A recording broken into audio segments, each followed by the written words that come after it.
You are now rocking with the hottest boxing podcast in the land with your host, Coach Malachi Williams. True.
For the thousands in attendance and the millions watching around the world,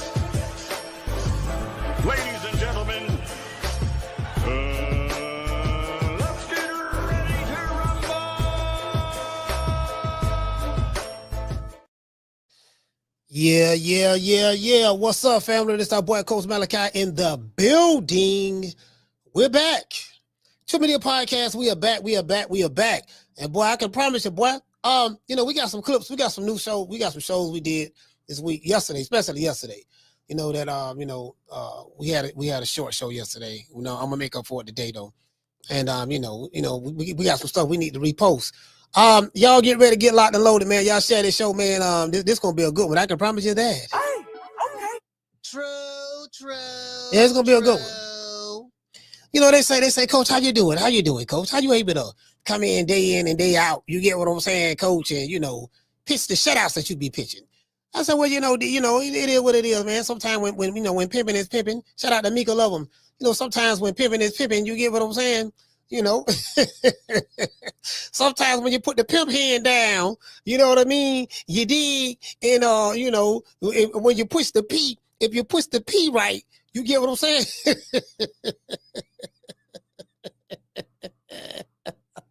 Oh, I'm finna piss some niggas off, boy. Some niggas finna be mad today, boy. Guess what? We do not care. We do not care. This is Team Fuck the Other Side. You know what I mean? Y'all from Dade County, you know this song very well. Well, it's a special way I fold my flag, and I'll bust your head if it's about that cash. Give me a dickie, I don't need an outfit. A 305 fitted just to match my kicks, cause bitch, I'm live. F the other side, and I said twice, fuck the other side. Yes, sir. Why, boy, I live by that. True. Yes, sir. Yes, sir. Yeah, I live by that right there, boy. Yes, sir, boy. See, if you live by that, then you ain't got to worry about, getting too close to a nigga, and the nigga, then y'all fall out home. Man, man, I thought we was say, yeah, you know what I mean? Cause some of these motherfuckers, I be seeing how some of these cats be with their favorite fighter who they never met before. Okay, you ain't never met this nigga, but why you so emotionally invested in him again like that? Niggas be wearing them tight ass wave caps, looking mean in the camera. Nigga, you ain't scared nobody. Motherfucker think because he got his face balled up, you supposed to be scared. Green Eyes P she just checked. Okay, you checking in? Okay, good. Everybody check in. Everybody, hey, hold on. The check-in roll call. This is what we finna do right now. From this point forward, it's a respect thing. It's about checking in. Let's see. All right, we got Bruce Gas. He don't check in. Green Eyes P, she don't check in. Dr. Mario, he don't check in. Jamie from New York, he don't check in. On the ropes, they don't check in. Lou Peterson, he don't check in. You get what I'm saying? The check-in, goddammit. Check in. This is what I'm talking about. Lay low from Cali, checking in.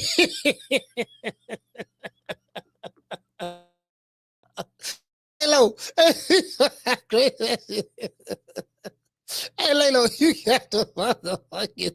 Hey, listen to that, bro. It do sound. I ain't gonna lie, it do sound crazy though. Hey, shout out to my homeboy Darren. Darren, what's good, fam? Hey, Darren. Hey, it do sound crazy though. Nigga gotta check in, dog. You gotta check in now. When you come to the city now, check in. Give me a call now. Let me know. Listen, check in, dog. You know what I mean? Come on over here. You know what I mean? We're gonna run no packets right quick. How you know? I ain't the smartest guy in the world. Hey, shout out to Mike. Hey, Mike. I say I ain't the smartest guy in the world. This sound like some extortion. That's what this shit sound like. Nigga, this sound like, I mean, you making it sound, very noble and stuff like that. Hey, and you get what I'm saying? Listen, you making it sound very noble and all that stuff there. I get that. But on the low, that's extortion, fam. Extort the nigga the name of a good call. This is the name of a good call, dog. Don't worry about it, dog. Don't worry about it. You know, don't you looking at it wrong. It ain't really that. You know what I mean? You looking at the white man's terminology of it. You get but I checked in though. I checked in yesterday. Hey, shout out to Tony. Tony said he checking in from Chicago. Hey, that shit funny than a motherfucker, boy. You know what I'm saying? Hey, I'm like, man, these motherfuckers right here, boy. God damn, dog. Hey, that's my real homeboy right there, Darren in the chat. Yeah, I've been knowing him. We've been knowing each other about probably a little over 30 years now. A little over 30 years now. You get what I'm saying? So, it ain't too many friends you can say that you have right now today. Y'all, 30 years done went by, or more than 30 years done went by, and y'all still friends. You know what I mean? Like, it ain't too many people. No, matter of fact, no, longer than 30 years. It's been longer than 30 years. It's probably been like 35 years. Probably been like 35 years, somebody. It's been longer than 30 years, because 30 years would have been 1995. Yeah, we've been knowing each other longer than that. Yeah, so you get what I'm saying? Yeah, you get what I'm saying? It ain't too many.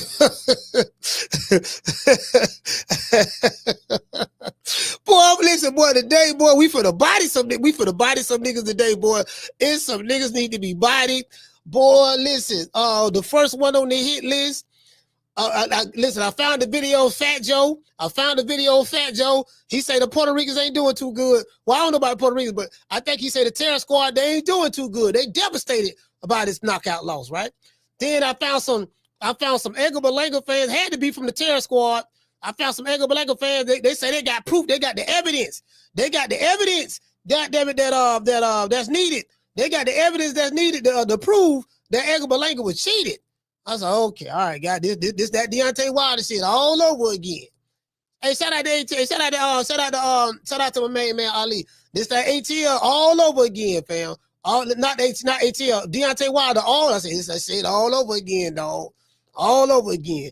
Also, I want to cover the interview that Nestor Gibbs did of Turkey Al-Sheikh last night. It was phenomenal. We learned a lot of stuff. I promise you, yesterday I gave y'all a 2-hour show. Today we're going to go about 3.5 hours because I'm going to knock this shit out the way. Listen, I promise you, y'all want to share this show, boy, because, boy, this going to be a classic. True. We on these niggas' ass, boy. We ain't even playing with it, boy. We ain't even playing with it. Not today. Look here, man. We ain't got no friends now. Y'all remember that? We ain't got no friends. I told you the niggas who praise you today, they'll dish you tomorrow. So don't get too high for compliment and don't get too low off of this. True. Remember that. Don't get too high for compliment and don't get too low off an insult. Someone dissing you an insult, don't get too low. You get what I'm saying? Keep that bitch right there. You know what I mean? However you feel about yourself is what it's gonna be. Let's get into the show. Lord have mercy. Hold on. Let me look at. I gotta look at it from my phone. Hold on. I gotta look at it from here, right quick, cause let me look at it from here right quick. I want to make sure All right, let's go. Let's see what we got. Edgar Berlanga's knockout loss. Can he sue to reverse it? Now we do know somebody sued. Goddamn it, Devin Haney. The Bill Haney. Goddamn, Devin Haney got cheated. Ryan Garcia had that Ostarine in the system. And goddamn it, boy, Bill like, no, sir, you ain't finna get away like that. You ain't finna cheat my son like that. Gonna cheat, you know, have a fist full of Osterine, and then think you gonna run off into the sunset with a victory? No. Then he popped dirty. When he popped dirty, Bill was like, oh, I know it was something. Bill got them and put the lawsuit game down. Nigga, we appealed it. He said we appealed the decision. They got down the New York State Athletic Commission said, you know what, baby boy, this is the right thing to do. This is the no contest. We can't get this man this win. You get what I'm saying? So the question I have is, will you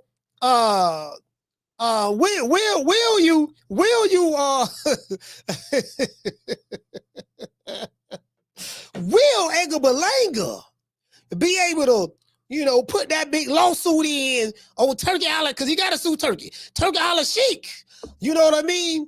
Hamzah Sheeraz, will he, you know, the New York State Athletic Commission, will he be able to put that lawsuit down on them boys based on the evidence that that I think some of his followers, some of his fans filed? True. These niggas got evidence. These niggas got this old fugazi ass evidence. Listen, they got that Deontay Wilder. Evidence when Wilder said that he had proof that Tyson Fury hit him in the head with egg weights. He said he had proof. You know what I mean, and all that stuff there, bro. It's 2025. We ain't seen no proof yet. To this day, none. But this ball been taking the easy matches. Fight another ball. Hey, they got that Deontay Wilder proof. They got that Mama Holyfield proof. You know, I have proof of everything. My son, they poisoned my son. I have proof of it. Mama Holyfield, I'm on your ass today, boy. I mean, girl. True. Hell yeah. True. Didn't I tell y'all Mama Ho was lying? Didn't I tell you Mama Holyfield is a pathological liar? Didn't I tell y'all that? We finna get into it today. Yes, sir. And Turkey Island Sheik reveals all on the boxing boys. Let's give Nessa Gills a round of applause, man. Now, he doing this thing. I'm a member of the boxing boys myself, but I fuck with Ness heavy, man. Just give Nessa Gills a round of applause. Yeah, he did that. Yeah, he did that. We got some answers. Yes, we did. Let's get into the show.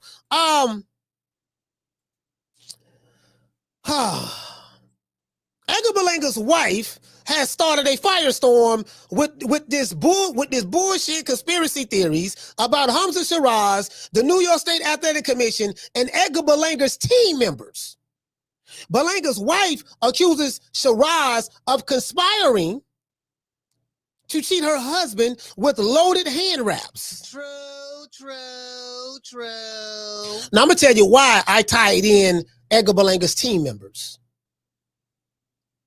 This is a good one. I'm gonna tell you why I tied in Edgar Berlanga's team members. It's very easy. Pro Edgar Berlanga YouTube channels support Edgar's wife in this conspiracy. This sounds familiar. This sounds very familiar to me.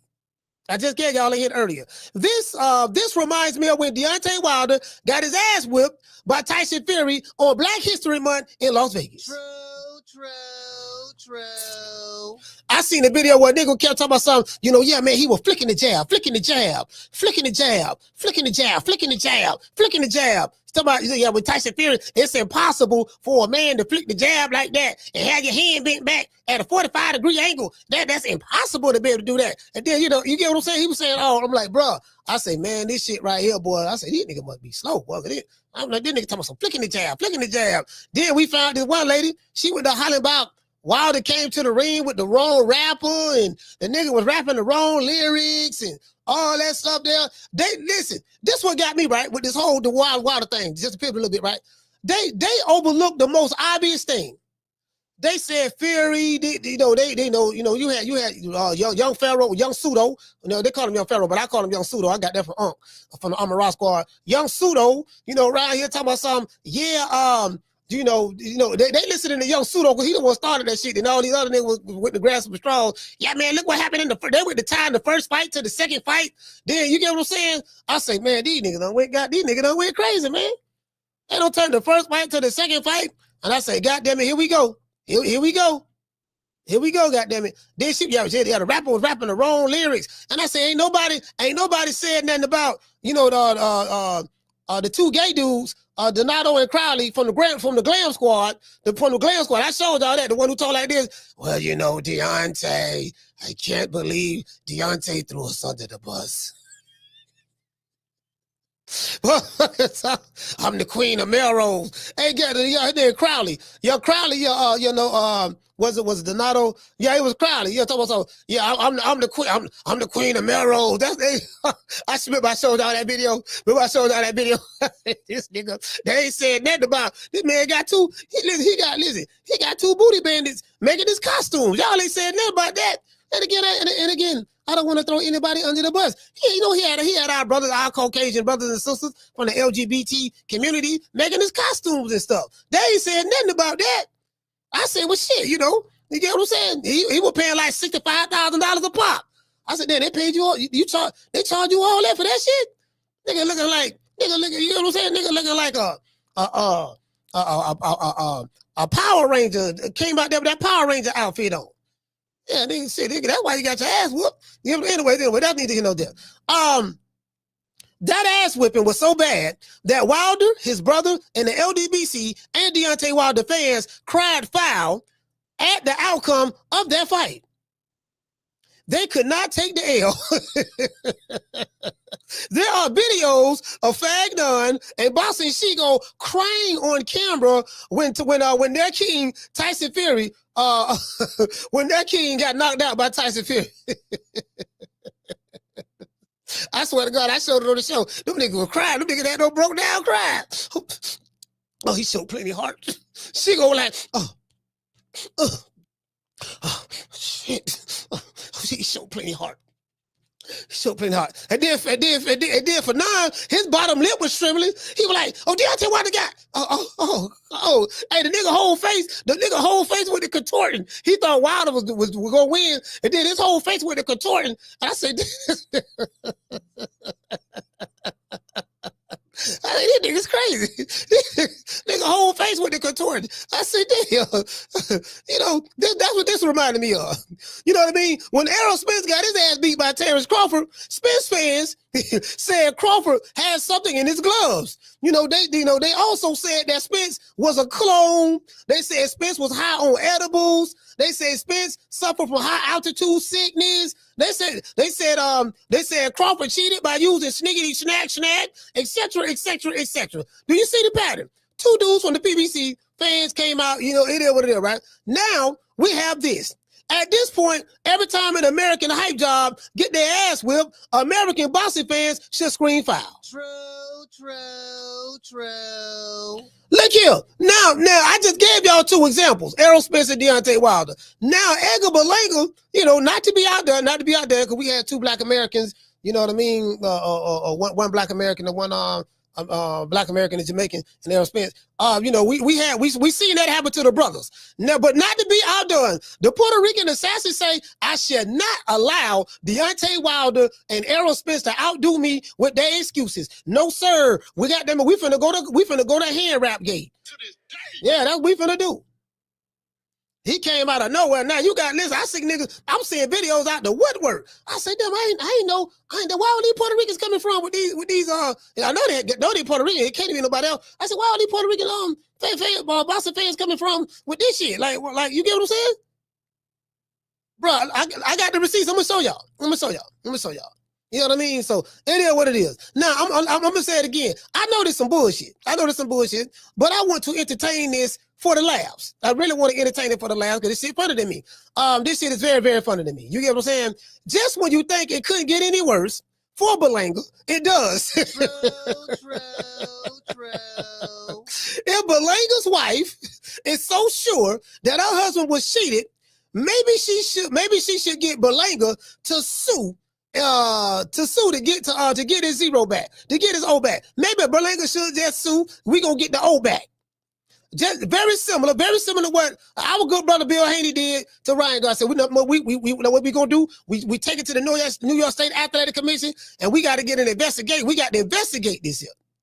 We got to investigate. It has to be an investigation. You get what I'm saying? There's a conspiracy to the highest degree. It can't be just that this loudmouth Puerto Rican from New York Rican from Brooklyn was just not that good. That can't be it. That can't be it. It can't be, man, that nigga was talking all that shit, dog. But really, goddamn it, he should have been training. It couldn't have been, he was too busy walking down the street, with five members of the terror squad walking with him, with a jury on his shirt on. It couldn't have been, you calling the Fat Joe podcast. Yeah, Joe, what's up, baby? Listen, I need kids. Hey, yo, Berlanga. Hey, yo, I'm trying to get Kiss. I'm trying to get Kiss to walk us out. Oh, yeah, Kiss, what's up, baby? What's up, man? You look at man. Shout out to Kiss, shout out to the lot. Hey, look at man, Kiss, man, I want you to walk us out. What time? What time you want me to be there? I'm just saying, man, that'd be dope, man. You walk us out. Me, Joey Crack. Remy Ma, the rest of the terror squad, Pistol Pete. You get what I'm saying? It'd be dope. Jada Kiss ain't show up. You get what I'm saying? True. Nigga ain't show up. True. It couldn't have been that. It couldn't have been. That's the reason why he lost. It couldn't have been the reason why he lost. He too busy making firearm gestures with his hand and making it rain on stage. That ain't the reason why he lost. The reason why he lost, he was so much of a threat. Hamzah Sheeraz spiked his boss and his hand wraps. True. You can't make this shit up. Like this the hill. If this the hill they want to die on, ashes to ashes, dust to dust. It's over. We gonna finish this today. Anyways. Now, Edgar Berlanga should be able to present evidence of what he's accusing Sheeraz of doing.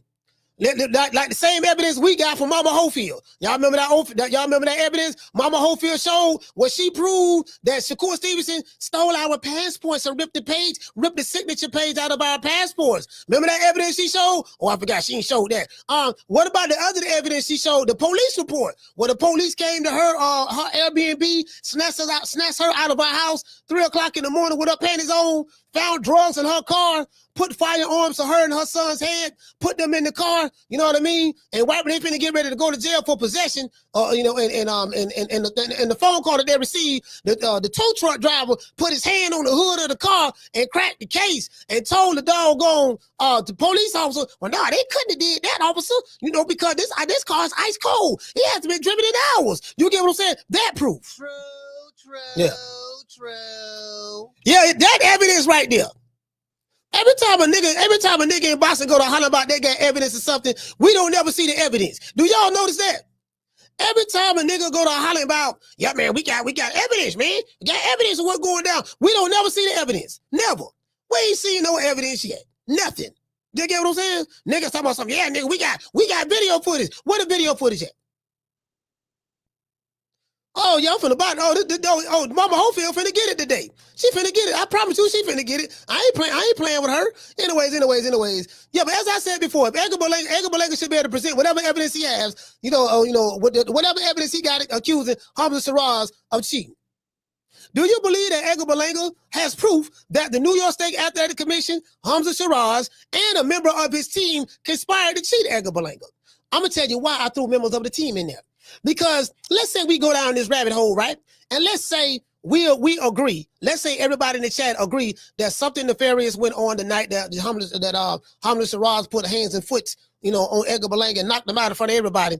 And let's say we go down that rabbit hole, right? And we go down that rabbit hole, and let's say we find that to be true. The question I have is this: when the hands was getting wrapped, who was there? It was the commissioner. Okay. It was a member of the terror squad that was there, a part of Edgar Berlanga's team. Okay, and yeah, that was it. Okay, so you're saying that Hamzah Sheeraz had illegal raps. He had something illegal in his hand, and that enabled him to win the fight. That's exactly what I'm saying. So would you say it's safe to say that one of the members of the terror squad who was there, a part of Edgar Berlanga's team, to watch the hand wraps, would you say that in order for that to happen, because you're saying that the commission was in on it, right, to allow that to happen? That's exactly what I'm saying. Are you saying that one of the members of the terror squad and Edgar Berlanga seen, well, are you saying that he was down with the lick and he had something to do with allowing that to happen as well because he was there watching it? Oh, wait a minute now. I ain't saying that now. Oh, okay. I get it. True. Yeah. You got to do that. You got to do that. Do you guys think that that Edgar Berlanga should sue Hamzah Sheeraz for assault and battery with a deadly weapon? Very similar to what our good brother Bill Haney did to Ryan Garcia.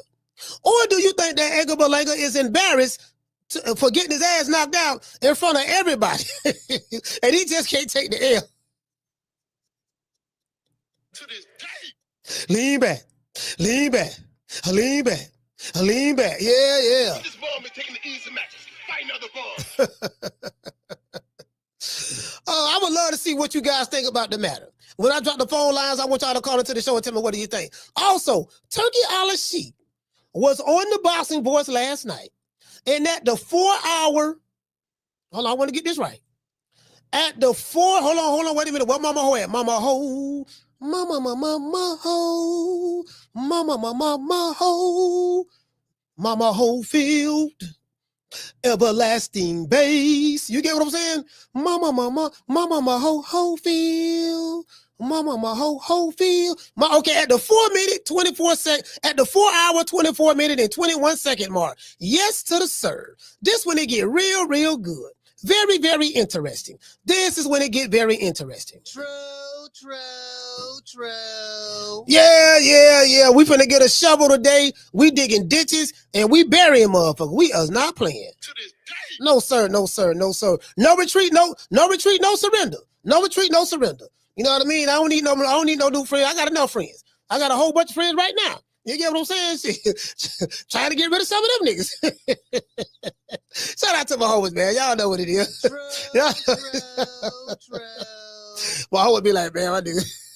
They be like, man, Herb over there tripping. Yeah, and you already know, boy. I'm on that motherfucking sticky icky, boy. The stickiest of the icky. Yeah. You want to smoke with the old boy Rick James? Yes, sir. But we heard some things about boots too. We heard some things about boots. Yeah. We heard some things about boots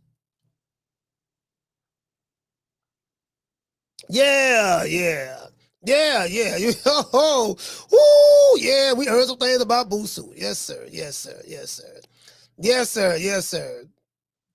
It is what it is, fam. It is what it is. Big John Doe, he said, I want to know what Coach thinks about them saying Sheeraz allowed to keep his hand wrapped. You know what? I don't know what they are saying. Because did they have a camera following him to the locker room or whatever? All that stuff there. My thing is this here, Big John Doe. If you got all this evidence of something nefarious is going on, what you got to say? I want to know what you think about them suing. See, that'll kill all that. If you got all this evidence, what you think about them suing? Hell, when Lamont Roach fought Tank Davis, after the fight was over with, Lamont Roach had his hand wraps on. He was there to keep his hand wraps. He had his hand wraps on. Literally. You get what I'm saying? So it is what it is. Yeah, just forget, fuck the dumb shit. Just is y'all ready to sue? Is y'all see that's where I'm at. That's where I'm at with it. Okay, nigga, if you got it, lay your cards on the table. It's time to show and tell. It's time to show. Hey, Big John Doe, it's time to show and tell. I'm tired of videos. I'm tired of looking at things from different angles. No, nigga, okay, if it is what you say it is, you got the evidence, let's show and tell. Because I'm still waiting on evidence from Mama Hofield. That I know, that I told y'all. I told y'all Mama Hofield is a pathological liar. I told y'all that. Let's go. Let's do this. You know what? We're gonna rock out for about damn near 4 hours a day. But anyways, before we get into the show, I would give a shout out to Al Heyman, but right now we ain't worried about Al right now, man. Let's get it. See your eyes shine, she's my soul bunny, please. In the winter lights, too, she's my sweet Dr. Free. Talk to my nose, this lover's got is so raw. Make it move, stepping out of control.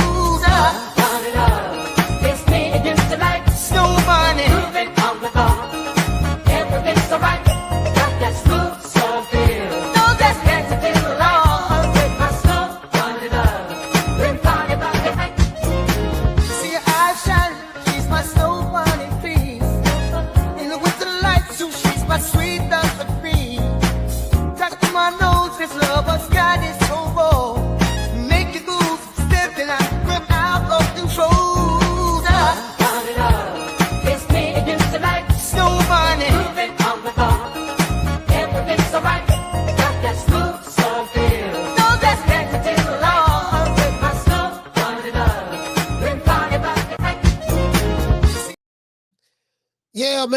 what? Yeah, man. It is what it is, man. It is what it is, boy. Like, man, this shit too easy, fam. I'm doing this with a GED. Just imagine if I had a master's degree. Shout out to Jamie Vasquez dropping that quarter of a dub. He said AB had both of his hands still wrapped all the way to the hospital when he fought when Maidana put hands and puts on him. Facts. I can show you a video where the security people was walking AB to the locker room, and he had both of his hand wraps on. So my thing is, what you saying? This is too easy to body. When he had his hand wrap still on. Okay, we can show you millions of examples where fighters left the ring with their hand wraps on. Yeah, but different. You get what I'm saying? No, this shit too easy, fam. It's too easy. It's too easy, fam. That's all I'm saying. Like, this is too easy. Down from the bar, there's a platform stage. People pimping, sharp as razor blades. Let's do this. Let's get to the meat. Let's get to the meat and potatoes of this. Let's get to the meat and potatoes of this. Hold on, but before we do, let me see, can we do this here? Oscar De La Hoya. Got Oscar De La Hoya over here. It's Clapback Thursday. Okay, you got a Clapback Thursday. Let's do this. Let's do this. Come on, Cletus. Let's do this, Cletus. Let's go. From the start, we Hold on. It's a deeper, dumper criminal link. I think she's onto something, bro. From the start, we knew Turkey wanted Hamzah to win. This is why he was the star of this show. It's pretty obvious. How did a man from moving up from 160 to 168 go up and knock out Edgar Berlanga, who went 12 rounds with the great pound-for-pound Canelo Alvarez? It doesn't make any sense. He's known for his right hand, but it was the left hook that hurts the dude. And then as you see, she spent her time, her effort, and obviously her money to come up with a full presentation to raise questions that we need answers. Boxing has always been known as a dirty sport. We want answers. The Puerto Ricans, the people from the tri-state, the New Yorkers, they all want answers. We need to get this figured out because Edgar looked good. He was definitely doing very well with his jab. He makes one mistake, and then the left hookers don't want to do it. Hamzah, the big right-hand puncher. No, this needs to be investigated. We've seen people paid off before. New York State Athletic Commission needs to be investigated if we can come up with more proof, man. This is not right. It's a deeper dump. You can't make this shit up. You can't make this up. You can't make this up. Boy, this Deontay Wilder all over again. Woo. Yes. Oh, this sounds so familiar, dog. Y'all remember Young Pharaoh? Y'all remember when Young Pharaoh had put together a petition and he had like 30-something thousand Deontay Wilder fans sign a petition. And he put together a petition to get signatures from the fans, Deontay Wilder fans, to submit to the commission and to get his loss to Tyson Fury overturned. You can't make this up.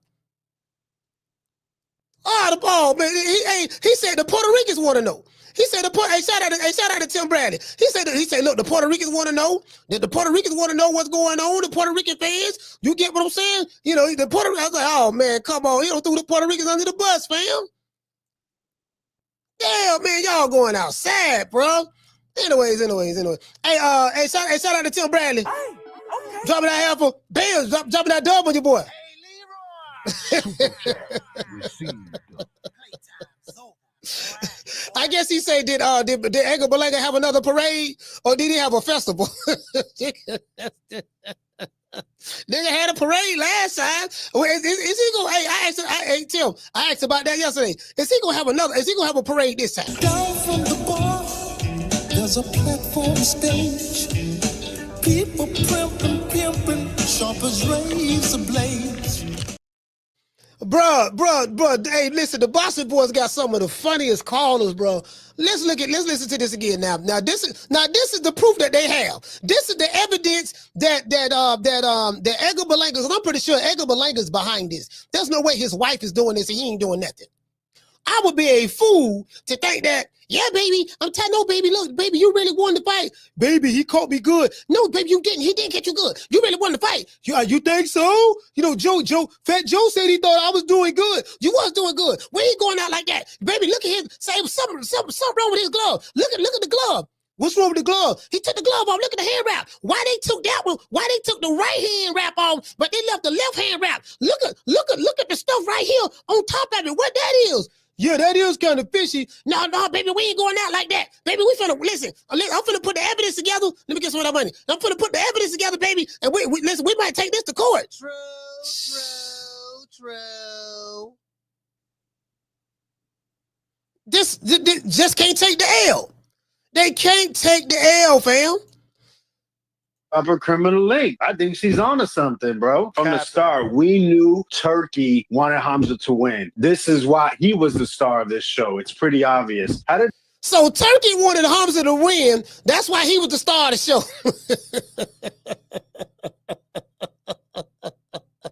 Bro, Hamzah Sheeraz literally walked to the ring first.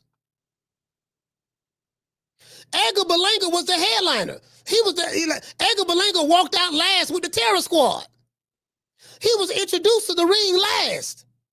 The fight was thrown in New York at his backyard. So what is he talking about?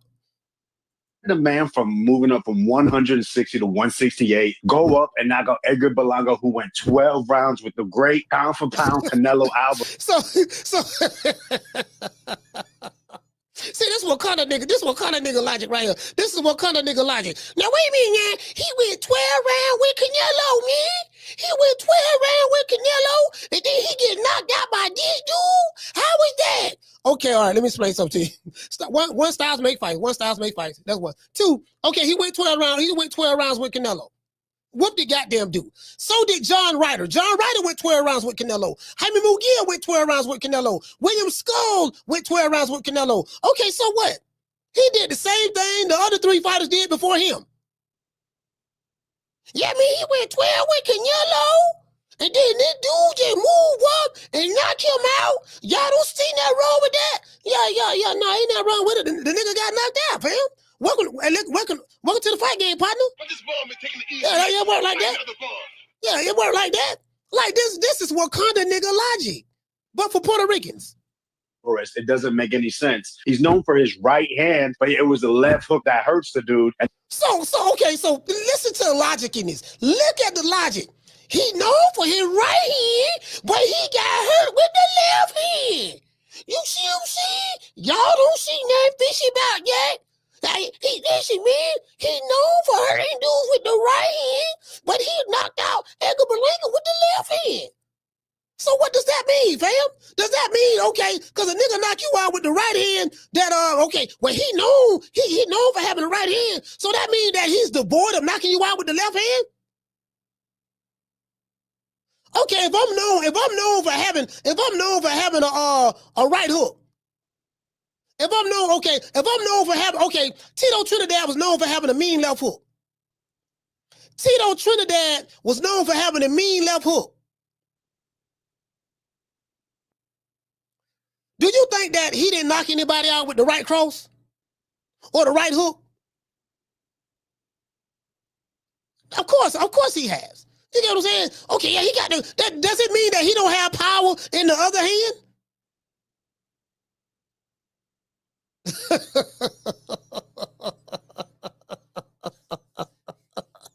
Boy, this is bad, fam. This is bad. Boy, y'all going outside, dog. And then as you see, she spent her time, her effort, and obviously her money to come up with a full presentation to raise questions that we need answers. Boxing. She spent her time, her money to put together a presentation. True. See, we got a presentation right here, man. We put together the presentation. You get what I'm saying? All right, man. Hey, listen, check this out.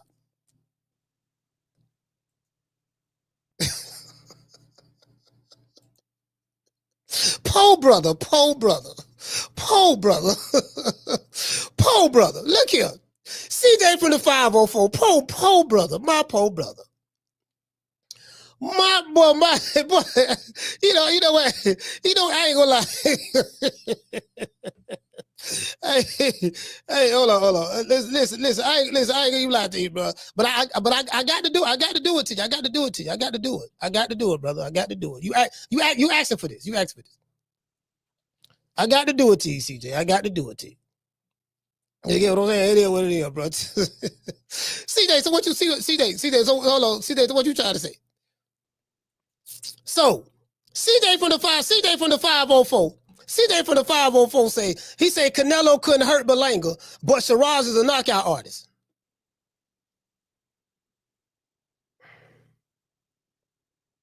My good brother, prior to Hamzah Sheeraz fighting, you probably never even heard of Hamzah Sheeraz. And for you to say, basically you're saying all of a sudden he's a knockout artist. The man had 17 knockouts. He had 21 fights, 17 knockouts prior to knocking out Edgar Berlanga. If you done, and what you say, MB? You say he trolling? Oh, okay, all right, yeah, okay, all right, yeah. You got, hey, man, let me know, man. Let me know, brother. I want to educate you on that. The man had 17 knockouts. Hey, listen, okay, I know you were trolling, dog. I know you were trolling. The man had 17 knockouts, man. Yeah, man, you know what I'm saying? I'm glad you caught me. I'm glad you caught me, dog. But I'm finna go in. Hey, he say, we both know that who you fight matters. Okay, so you saying all that to say what? Who Edgar Berlanga for? And what I got to do with somebody to get knocked out? Yeah, CJ, you know what? When I drop the phone lines, please call the show. You are going to lose this one. I can promise you that. Shout out to Andy Payne. Dropping out quarter of a dub. He said Hamzah is left-handed. He's a converted southpaw. The yellow tape on the wraps is from Zion from zinc oxide tape. Standard BB. Oh, you said standard BBBOC stuff that UK fighters use. Yeah, again. Yeah, all right. This shit too easy. So we got somebody from the defense. We got somebody from the defense team. CJ from the 504. CJ, yeah, I want you to present your case, brother. Present your case. Doggone, we saw a fight where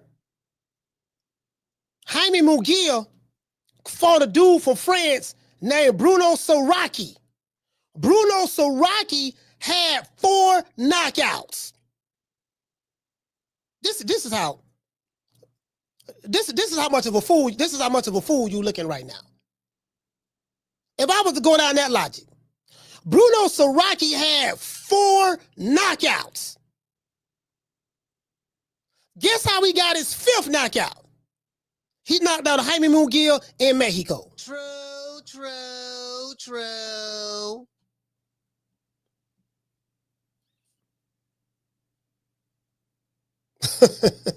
Y'all remember that? Do y'all remember that? CJ said he failed to believe. He said you failed to believe that Berlanga was just outclassed that much. Yeah, I mean, it doesn't matter what you believe. I don't think what you believe is not going to change anything. What I believe is not going to change anything. Fact of the matter is he got knocked out, and that's it. I don't think what you believe matters in this equation. You just gonna be crying online like the rest of these niggas. That's all. That's it. That's all it's gonna be. You know what I'm saying? So it is what it is. There's a whole lot of people believe that Deontay Wilder didn't lose to Tyson Fury. That don't change anything. He got his ass whipped. The Puerto Rican assassin got knocked out. Period. That's the reality of the situation. You get what I'm saying? So if they got evidence, sue them. It's 2 things I can promise you. I bet you they ain't got no evidence, and I bet you they're not going to sue. I can promise you that. Because if it's as clear-cut as you saying it is, that's surely the most logical thing to do. You get what I'm saying? Anyways, but let's go over here. Let's go over this. Let's do this. Yeah, the man literally had 17 knockouts. These niggas over here never even heard of Sheeraz, don't even know who Hamzah Sheeraz is. You know these niggas in America don't know nobody in boxing. Oh, they know the same 4-5 fighters. Anyways, let's go over here. Lord have mercy. This is boy. Lord, this motherfucker looking like a goddamn fool. Has always been known as a dirty sport. We want answers. The Puerto Ricans, the people from the Tri-State, the New Yorkers, they all want answers. We need to get this figured out. So he say the Puerto Ricans? He said the Puerto Ricans and the New Yorkers for the tri-state, they want answer. I got some proof. I got some proof that what he's saying is a lie. True. I got some proof that what he's saying is false. Let's go. Because Edgar looked good. He was definitely doing very well with his jab. He makes one mistake, and then the left hookers don't want to do it. Hamzah, the big right-hand puncher. No, this needs to be investigated. We've seen people paid off before. New York State Athletic Commission needs to be investigated.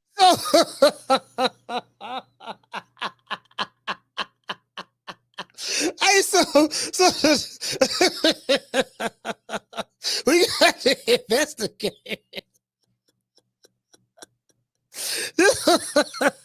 Okay, let me go down this rabbit hole. I got one question. Okay, you say New York State Athletic Commission needs to be investigated.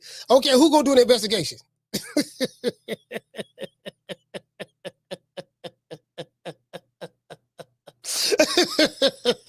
Who gonna do the investigation? I'm gonna go down this rabbit hole with you. Who gonna do the investigation?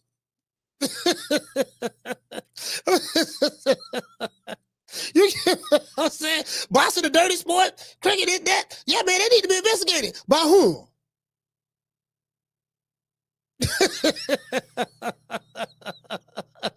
Hey, Tim,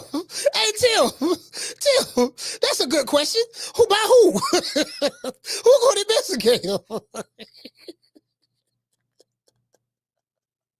Nigga get his ass whooped. This where we at now? Let's go. If we can come up with more proof, man. This is not right. It's a deeper, dumper criminal link. I think. Man, this shit right here, boy. They want to talk about Margarito. This ain't no Margarito situation. No people don't make, goddamn it. Oh, y'all already read. No, I already read that. This ain't no Margarito situation. He put a cast on one hand.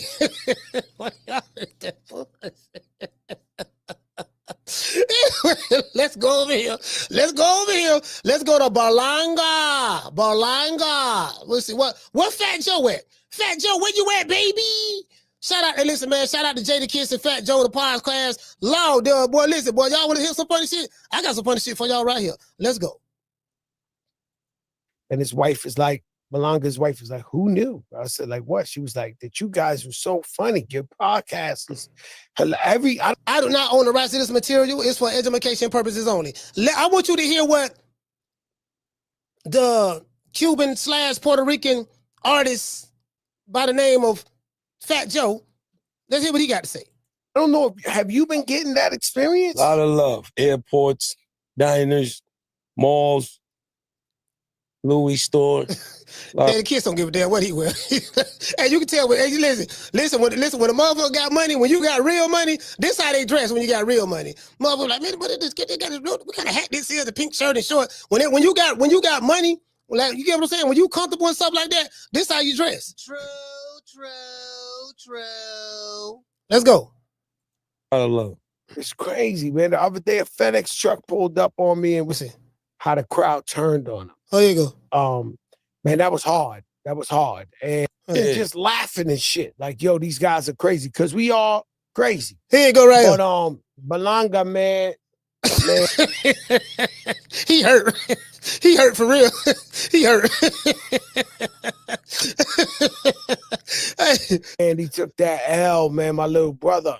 This ain't just, I love him to death. He's family. So it touched me in a different way to see him go down.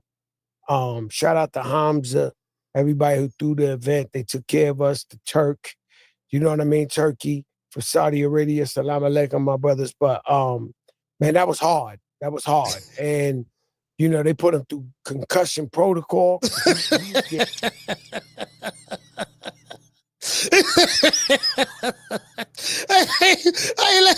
said they put him through concussion protocol. Bro, see, y'all just gonna forget that this man talked all of this shit in the lead up to the fight. This man was making firearm gestures with his hand, putting it to Hamzah Sheeraz's head and doing this. This man was walking down New York. Did nobody know who he was? He had 5 people and his wife with him from the terror squad walking down the street with his shirt on. Nobody knew who he was. Nobody stopped him. Oh shit, that Edgar Berlanga. You get what I'm saying? So, bro, like, come on, fam. Y'all forgot all these antics? Now y'all want to play victim? Oh no. Oh no, no. Oh no. Let's see what Fat Joe got to say. Getting here hard. So he's in this room for like an hour and they checking him and then they had forced him to the hospital to like it was just wild for me. What I nigga whoop your ass and send you to the hospital in your own city. After you said you're gonna have knock him out in 5 and this and that and blow his, with the making gun gestures with your hand and didn't like was how the crowd turned on him. He come out, he New York song. I see 1 million Puerto Rican flags, people singing "Lean Back." he said what I didn't like. What I didn't like, you know what I mean? What I didn't like was hey, Ali. What I didn't like was how the people turned on him. You know what I mean? Man, we came out. We brought the city together. Oh, they were saying lean back. Man, what nobody singing that shit? Nobody singing that shit. Hey, shout out to Ali. Nobody singing that shit. Nigga with the holler about he the king of New York. He the prince of Puerto Rico. Nigga had dirt bikes following him in Puerto Rico. They were throwing a parade for him, and he got keys to the city. And the mayor was talking about building an Edgar Berlanga statue in the middle of Bed-Stuy, and they was gonna name a street after Edgar Berlanga. This man did all of that, bro. Y'all forgot about all of that. Y'all forgot about all of that, fam. You can't make this up. Anyways. Walking him into the ring, and the next thing you know, what was it, the 4th or 5th round, as soon as he get dropped, I seen the same people cheering for him, screaming and laughing and clapping. And, I'm old, so I've been through this before personally, but I know him. I don't know where he's at mentally. Hey, Till. He said they were cheering. Yeah, don't you? They were cheering at first, man. What they were doing now, let me tell you something now. Hold on, Tim, let me tell you something now. What they were doing, they were cheering at first. But then once he started getting hands and foot put on him, they turned on him. And then they were cheering and clapping for Hamzah Sheeraz. True. That's the same shit they did when Devin Haney fought Ryan Garcia. Same shit. If you was there, that's the same shit happened when Devin Haney fought Ryan Garcia. They were cheering for Devin Haney. And then when Ryan Garcia landed that left hook, everybody started screaming, Ryan. I know, I was right there. True. They turned on him. To see the fans that were acting like they were cheering from him. And now the difference is they got you on social media, twisted every way, you falling down. The thing is to sell a fight. Even in verses. Ja Rule, one of my best friends, but when I was doing the verses, I'm hyping it up, throwing videos just to get the crowd in there. So he's hyping that shit up, dissing De La Hoya with the wig, with the panties. So now he said, he just tried to hype it up. No, that man was being disrespectful. Bro. This man went on a victory tour for losing 12 rounds to Canelo. Man, cut it out. Now they looking for sympathy. He's trying to hype up the fight, but that happened to me one time. When we used to coach at the Rucker, when I used to coach, shout out Kareem Reed, Mousy, and everybody. I had won I think 5 chips in a row before Jay-Z came. And the culture, the Ruckers. I do not own the rights to this material. It's for education purposes only. It's a prestigious place, but the EBC at that time, it was crickets. So I'm coming there, I'm bringing AI, I'm bringing Stephon. I mean, one game I had the whole Eastern Conference All-Stars out there. Like, I was dumbing out so much, they brought Kobe because I was dumbing. They brought, right? I bring the tournament back, right? To where, everybody want to play, everybody bringing them again. Restoring the faith, the nostalgia in there. I walk in there. I don't know if only their fans got in. I like to think those was the same guys who used to throw the X up. We gotta get OG Juan in here to talk Hey, he about talking that. about- he talking about how the people turned on him at the Rucker. OG Juan, let them know really, man. So when we see our friends, you know, obviously, Fat Joe loved that young kid, Berlanga. You know it though, right? No doubt. So I feel like all my friends know it. So if I'm looking at people trash talking to him on the comments and people that are family that's down with us are laughing and liking it, and my man's wives and them, I'm almost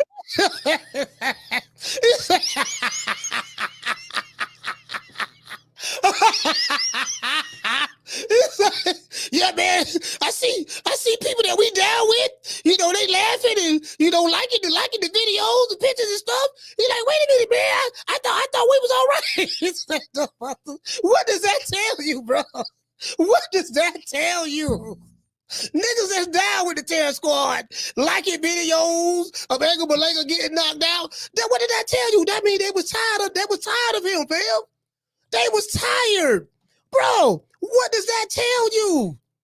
If you got people that's friends with y'all and they friends' wives and stuff, and they liking videos of Edgar Berlanga getting his ass whipped, getting knocked out, and laughing in the comments, what does that tell you, fam?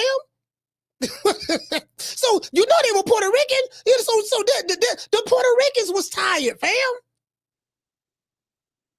Come on, bro. Like, come on. No, you get what I'm saying? Bro, listen, I ain't saying this.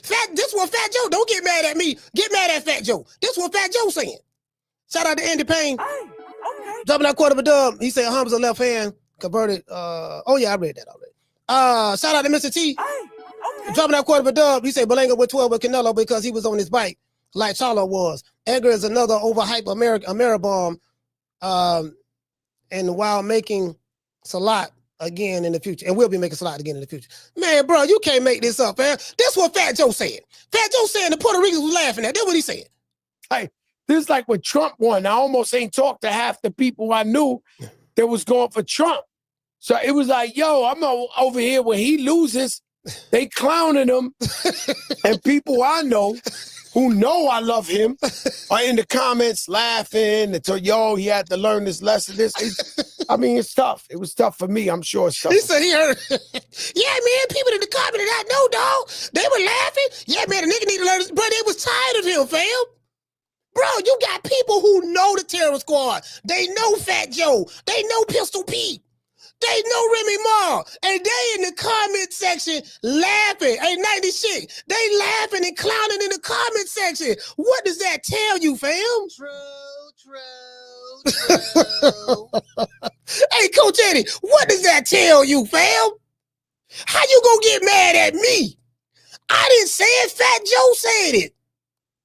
That's an in-house thing. Y'all gotta work that out in New York. I didn't say it. Fat Joe said it, fam.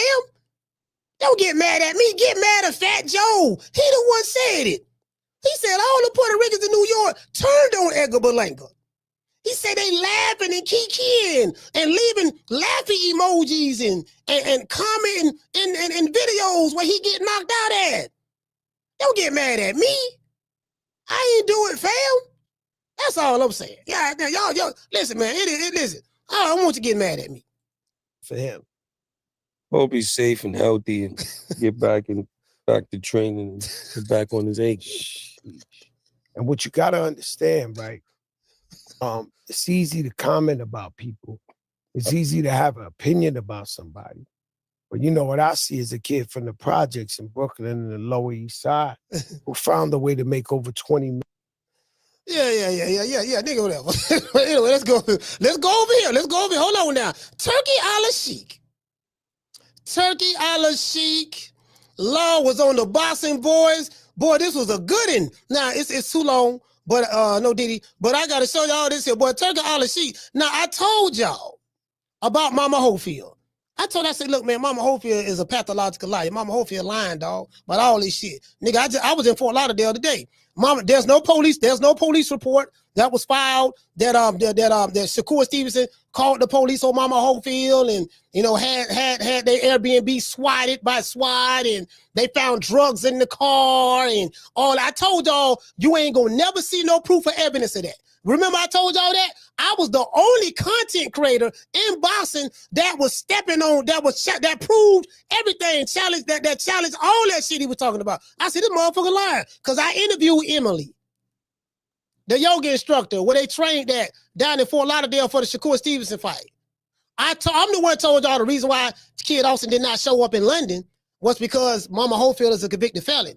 And he couldn't go over there, you know, as a convicted felon over there in London. They wouldn't let him in. So he would not allow his son, her son, to go by herself, even though her son is a grown man. Her son is a grown man. Well, Dad, don't worry about it. I can go over there and handle that. You know, we'll send one of our assistants with us and whatever. We can go over there and handle that. Mama would not, because Mama got a strong grip and control over her son. I'm the one told y'all that. You know, 36 hours, then when they went to Saudi Arabia, 36 hours before the Shakur Stevenson fight, they pull out. Mama Holyfield, remember she said she had anxiety and all that stuff there? A video out there where Mama Holyfield admitted that her son got hit with a body shot and made her son almost doodle on himself. And he had to fight the rest of the round with Clint's butt cheeks. Pulled out of that fight for $1 million. And then fought Tevin Farmer, knocked him out in seconds for $180-something thousand. True. Mama Ho said that I got proof. Mama Ho said she got proof of the tires being slashed by Shakur's team. She said she got proof that with SWAT that drugs were planted in her car by Shakur's team. She said she has proof that the passport, the signature page was ripped out. She said she had a police report proving all of that stuff, and she was going to show it. Remember that? She said she had proof that her son was poisoned by Saudi Arabia, Turki al-Sheikh and them, and then Shakur Stevenson and his massage therapist that he don't have. She said she got proof of all of that. Let me ask y'all something. You Mama Holyfield YouTube channels. How much proof has she shown? 0. I'm the nigga that said I can promise y'all. And I said I pay anybody $1,000 in the chat. Give me your cash out. That Mama Holyfield would not show any proof of any of that bullshit she talking about because she's a pathological liar. Remember I said that? Let's continue. Their mistake, not our mistake. We have a lot of people on the line waiting for the opportunity. We will go with people who think and understand what we are doing for them. What's the situation with Floyd Schofield? Do you care to comment? Can we ever see him on a Riyadh season card or a Ring TV card? Okay, put yourself in my place, in my shoes. Okay, put yourself in. Now, the question was asked about Floyd Schofield and being put on the Riyadh season card. Let's hear that one more time, because I want nobody saying, well, nah, he ain't saying nothing about Mama Ho. Let's See him on a Riyadh season. We are not. Conor Ben, can we see where it's at? See him on a Conor Ben, can we really get that Shakur fight? Is that something you like or you don't like? For No, it is not. We stuck today. It's coming up. We closed the date. We know that in that schedule the fights must happen. Shout out to Nesta Gibbs. Shout out to Ness. That's my guy. Shout out to Ness, man. Shout out to Ness, man. Hate him or love him, boy. Ness is what the boxing world, Ness is what the game needs. Much love to Ness, man. Shout out to Ness, man.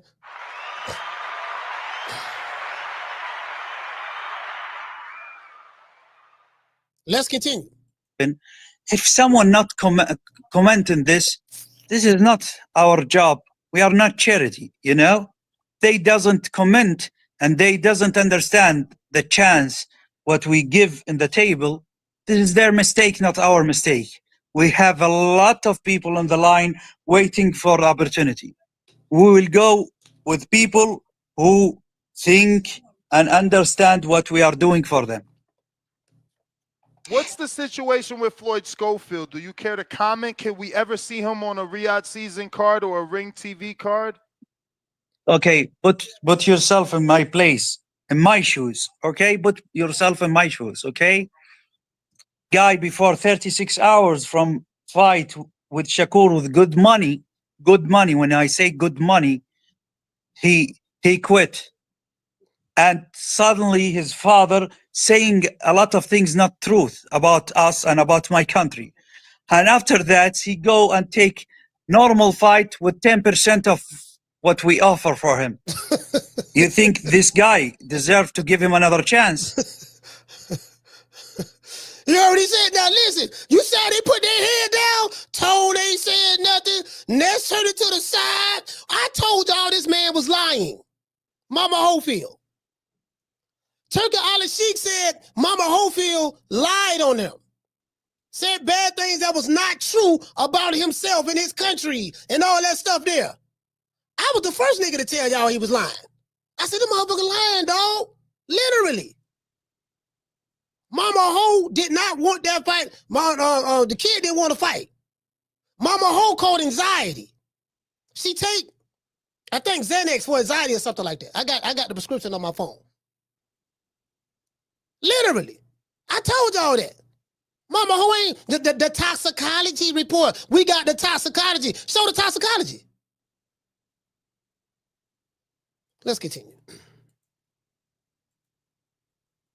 I mean, he made it seem like he was in a hospital. If he complete like this, if I am man, doesn't like boxing, I will say to Shakur, okay, thank you, goodbye. This is 50,000 for the camp and for your train, and thank you, right? I bring another fighter for Shakur in 36 hours, right? Yep. Then if this guy is sick in the hospital, okay, I believe him. Why in his father going to the media and lie about us? Did you hear what he said? Did you hear what he said? If your son is sick in the hospital, okay, I believe him. Why would you go to the media and lie?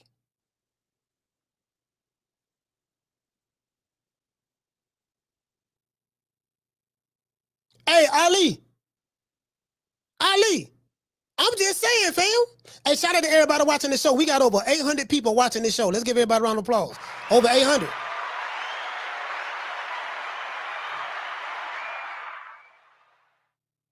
Literally. He fought Tevin Farmer for $180-something thousand. Or less than that, something like that. Doug Shakur 36 hours before the fight and fought Tevin Farmer for $100-something thousand. Remember, we got a 5-year, $5 million deal, meaning $1 million a year for 5 years. Can't go back to Turkey no more. That's over with. Mama Holyfield fucked it up. And she's still lying. She's still lying. That's why I say the only way this shit gonna stop, Shakur gonna have to sue this motherfucker for defamation. Because she's such a pathological liar, she can't stop lying. The truth ain't in her. Her mouth won't stop her from lying. She's a compulsive liar. She can't help it. When she breathes, she's lying. When she's asleep, she's lying. When she's meditating, she's lying. She just lie. True. Ain't showing no proof of nothing. Let's continue. Us and about our country. See him on a Riyadh season card or a Ring TV card? Okay, put yourself in my place, in my shoes, okay? Put yourself in my shoes, okay? Guy before 36 hours from fight with Shakur with good money, when I say good money, he quit. And suddenly his father saying a lot of things not truth about us and about my country. And after that, he go and take normal fight with 10% of what we offer for him. You think this guy deserves to give him another chance? You see how quiet they is? You see, cause see, they want to listen. They want to defend Mama Holyfield. They probably want to defend him. They don't want to say that to the, they probably don't want to offend them because they want to get Mama Holyfield back on the show. But I'm just saying, you see how quiet they was? But let's continue. Shout out to Ness. And then he made it seem like he was in the hospital. If he complete like this, if I am man, doesn't like boxing, I will say to Shakur, okay, thank you, goodbye. This is 50,000 for the camp and for your train, and thank you, right? I bring another fighter for Shakur in 36 hours, right? Yep. Then if this guy is sick in the hospital, okay, I believe him. Why in his father going to the media and lie about us and about our country and how we handle him? And this is all not truth. And we have it in emails and WhatsApp, and he thank us and everything. This is it. I want to tell you, this is the problem. If you deal with us and deal with me as a promoter, as you dealing with promoters. You heard what he said? He said we have it in email and in WhatsApp. Turki Al-Sheikh say he got the receipts, and I believe him. True.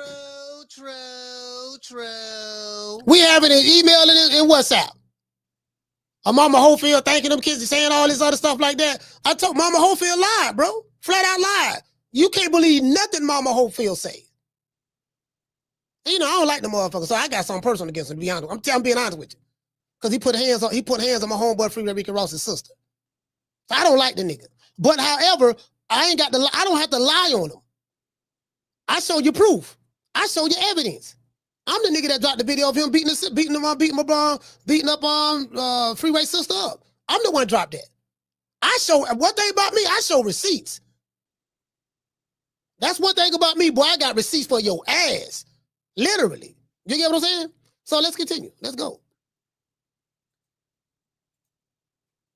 Talking lie, talking bad words. This is different situation. We are different. You understand me? Definitely. We respect you, you respect us. Hey, Right. hey, look how they looking. Hey, shout out to this. Shout out to the other dude. I don't know what other dude is. Look at hey, you sound quiet. Hey, look. But they wanted to feel about my whole film. I'm like, yeah. Nigga, I've been telling y'all this whole time what it is, fam. That shit came from me, Coach Malachi. That's where it came from first. Remember that. Right. We are not doing it. Oh, I will not lose money if I don't have him in my card. Right. Maybe some promoters handle like him with different situation. Oh, just do it because they want benefit from him. No, I don't care. Respect me, you will get my eyes. Doesn't respect me, I will go in my way and you will bugging, chasing me. He said, you disrespect me, I'll go my way and you'll be begging, chasing me. Because guess what? Something he said in the interview, he said that PBC, Al Heyman, that's my partner. I mean, we work together all the time. So all you PBC gangbangers, guess what? PBC is down with Turki Al-Sheikh. They work together. Ain't like they got a choice at this point. Money ain't there on that side, so you get what I'm saying? Promoters, Top Rank, working with Turki Al-Sheikh. Matchroom, working with Turki Al-Sheikh. Queensberry, working with Turki Al-Sheikh. Golden Boy, working with Turki Al-Sheikh. That's your 5 major promoters right there.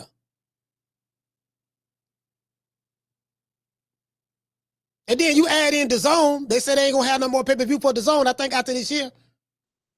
Something of that sort. I told y'all, people sitting back, he addressed the part about the money. But got people, because you got these pro PBC YouTube channels. Oh, yeah, man, you know, Turki don't know what he doing. They blowing all this money for nothing. You talking about broke niggas who sitting at home at their mama house, you know, living on fixed income, getting Social Security checks or whatever they may be getting. Talking about a billionaire don't know what he doing. He losing money. How much money you making? Turki Al-Sheikh say, in his interview, he say, for all of those who say I'm losing money, I'm not losing money. It's not my money. He said that. It's not my money. I ain't losing no money. He said, we look at the bigger picture. See, the thing is, the small minds don't see the bigger picture. Because you want to project that old business model, the way it used to be, that's over with. Wrong side of the street. Call Al. You signed with the wrong promotional company, kid. That's over. And some of these boxing fans online, y'all still wanted to be like that because you niggas want to argue all day. My fighter the A-side.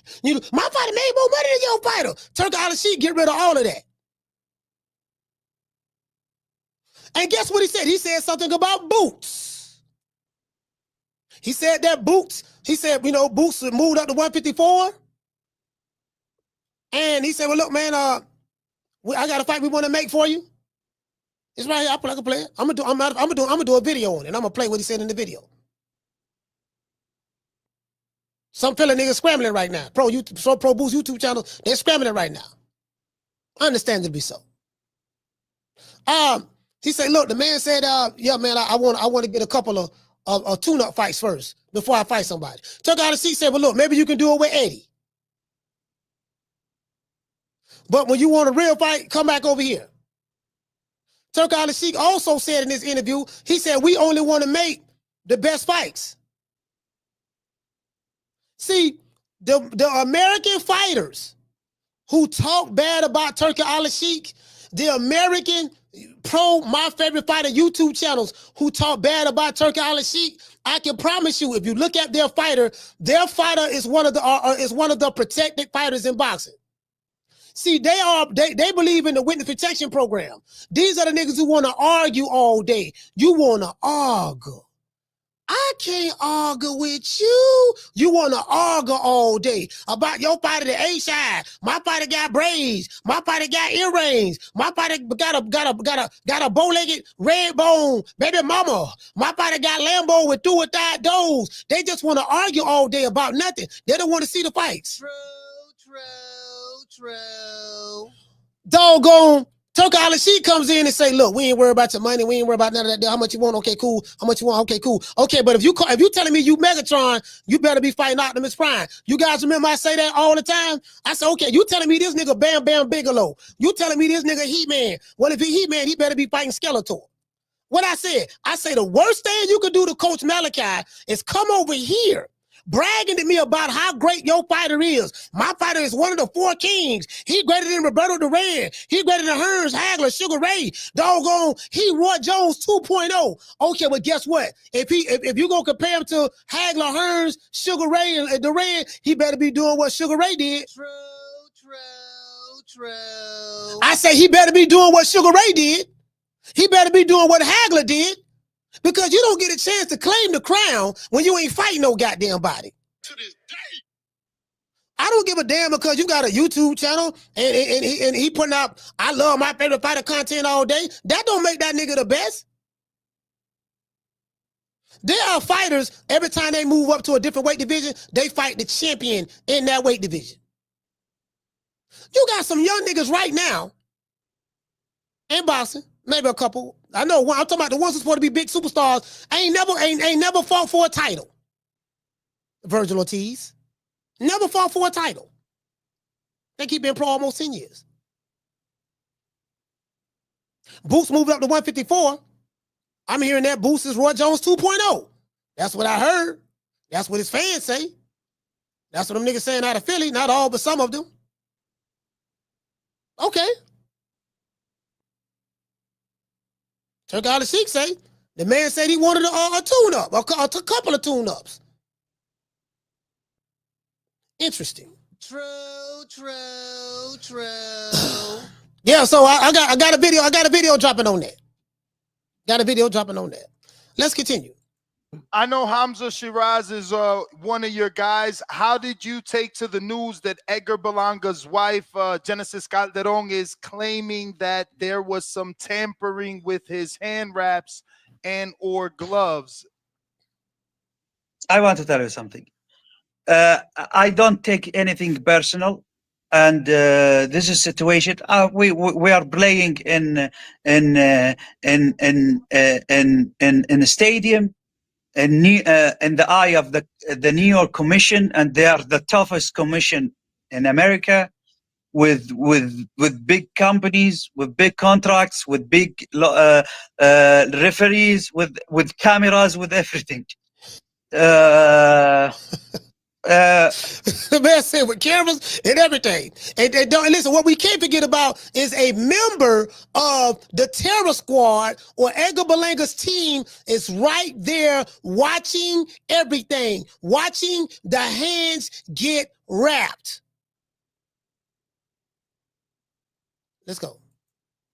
If I take it from the white side and the good side,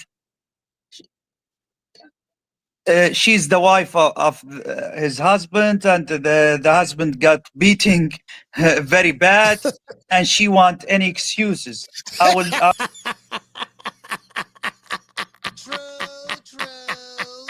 Hey, shout out to Lottie. The husband take a beating very bad, and the wife wants some excuses. And I understand that. I get it. I understand that. I get it. Why can't she, hey, listen, the wife can't take the L. She don't want to hold that L. I will not blame her. But if something like this truth, there is a lot of big problems will happen for Sheeraz and for everyone, and even the show and the reputation of the show, right? Correct. Right. Yeah, right. For sure. Turkey.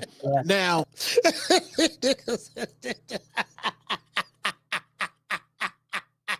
we need to see this evidence, man. Where is this evidence? We need, man. We need. Fat Joe say the Puerto Ricans turned on him. I played y'all the video right here. What Fat Joe say, man, look here, man, they turned on him, man. He said he had friends. Hey, shout out to Lonnie. Hey, shout out to AJ. He said he had friends. Yeah, man, I had friends who down with me, and I saw them in comment sections, and they was laughing and making fun of Berlanga. They were making fun. Fat Joe said it right here. All the Puerto Ricans, they said, no, man, he needed to learn his lesson. That's what Fat Joe said. He said he was heartbroken. Don't get mad at Coach Malachi. Get mad at Fat Joe. Don't get mad at me. Get mad at the terror squad. Where the proof at? Where the evidence at? I'm sick of hearing these bullshit Superman stories about the WhatsApp. Nigga, the hype job getting knocked out because a nigga's supposed to be catching bullets with his teeth. Catching bullets with his teeth? Nigga, please. You can't make this shit up. Literally. Damn, boy, listen, next thing Edgar Berlanga fans gonna do, they gonna put together a petition. Listen, we need 100,000 Puerto Rican signatures on here. You know what I mean? Because what we trying to do, we trying to get this loss overturned because we know there was something nefarious that went on tonight. The Puerto Rican assassin got knocked out. So we need 100,000 Puerto Rican signatures. We don't just need any signature. We need Puerto Rican signatures because together we can come together, goddamn it, like the Wonder Twins, and we can get that loss overturned. True. Sitting there talking about, so dude talking about, so yeah, the Puerto Rican fans, well, they want some answers. The Puerto Rican fans don't care nothing about that. According to Fat Joe, they was laughing at they was cheering them. They was cheering, listen, according to Fat Joe, and I played it, they was cheering Edgar Berlanga when he was going to the ring. Y'all were playing lean back and all that shit there. They were cheering him. When he got knocked out, they went to cheering Hamzah Sheeraz. They became Hamzah Sheeraz fans that night. And then according to Fat Joe, yeah, man, it broke my heart, man, because I love that kid. I love Berlanga. I love him. And I got friends and family and people that's all right with me, and they know I love that boy. And then to have them see them in comment sections and in chats, leaving laughing emojis and saying cruel things and trolling them, that really broke my heart. That's what he said. Don't get mad at me. Get mad at Fat Joe. You get what I'm saying? True. Yeah, don't get mad at me. Get mad at Fat Joe. Lean back. You get what I'm saying? Hold on. Let's go over here. Let's see what Oscar De La Hoya got to say. It's that time of the week again. Time for the only segment in boxing that gives you the facts and makes you laugh. It's Clapback Thursday. All right, Berlanga. You've got to be kidding me. You got fake shoulder. 3 knockdowns in the first 5 rounds, and it's game over. You were not locked in, and I called it. You were so concerned about insulting me. You have a world title, nothing. Sit down. And embarrassing me in the weeks leading up to your fight. Come on. I mean, karma's a real bitch, man. So what did we learn in these situations? 1, never disrespect a legend. Kind of a big deal. Number 2, don't ever fuck with someone who doesn't give a fuck. I don't give a fuck. I don't give a fuck. And number 3, no fighter should be talking shit until they win at least 3 or 4 world titles. First of all, sit down. You have no world title. Bitch, I ain't fucking with you. Thank you. Until then, just sit your ass down. Nobody cares. Farewell, Berlanga. Oh, and make sure you send me an invitation to your parade. You're gonna enjoy yourself next week. And Sheeraz, congratulations. He said, make sure you send me pictures of the parade that you're gonna throw yourself next week. he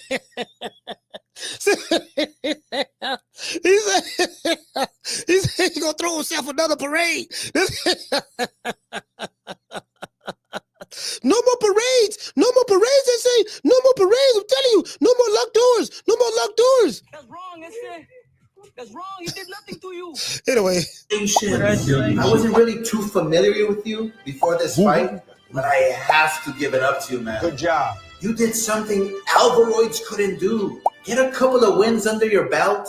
You know, look good. Don't look too good because then Alvaroids won't fight you. What? Just like he's running from David Benavidez. Speaking of Alvaroids, Drugs are bad. 7 times the charm apparently for Canelo team, aka Eddie Reynoso, whose 7th fighter popped dirty last week. Only a month after Jaime Munguia's B sample showed traces of synthetic testosterone. Doesn't anybody feel it's time for an investigation? I mean, look at this statement issued by Eddie Reynoso saying he will now start being more vigilant in keeping a close eye on his boxers and their camps. It's literally like loaning money 7 times to that relative who promises they'll pay you back. You got my money? But this time, you're finally putting your foot down? Put my foot down. Like, wouldn't you start questioning things after your 2nd fighter popped dirty? You wait until 7 of your fighters test 30? Now everyone in the sport is looking at you with raised eyebrows. Look, I love boxing. And I've been on the other end of fighters using steroids twice. It's unfair. And at the end of the day, it's dangerous. It's not like these guys are juicing up to hit home runs or run a faster sprint. They're bashing somebody's head in. Let's fucking wake up and take care of this sport we love. That's right. And remember, kids, you're never a hater if you only speak the facts.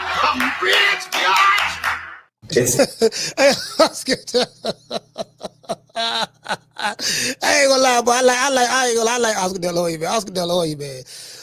Hey, shout out to Soto.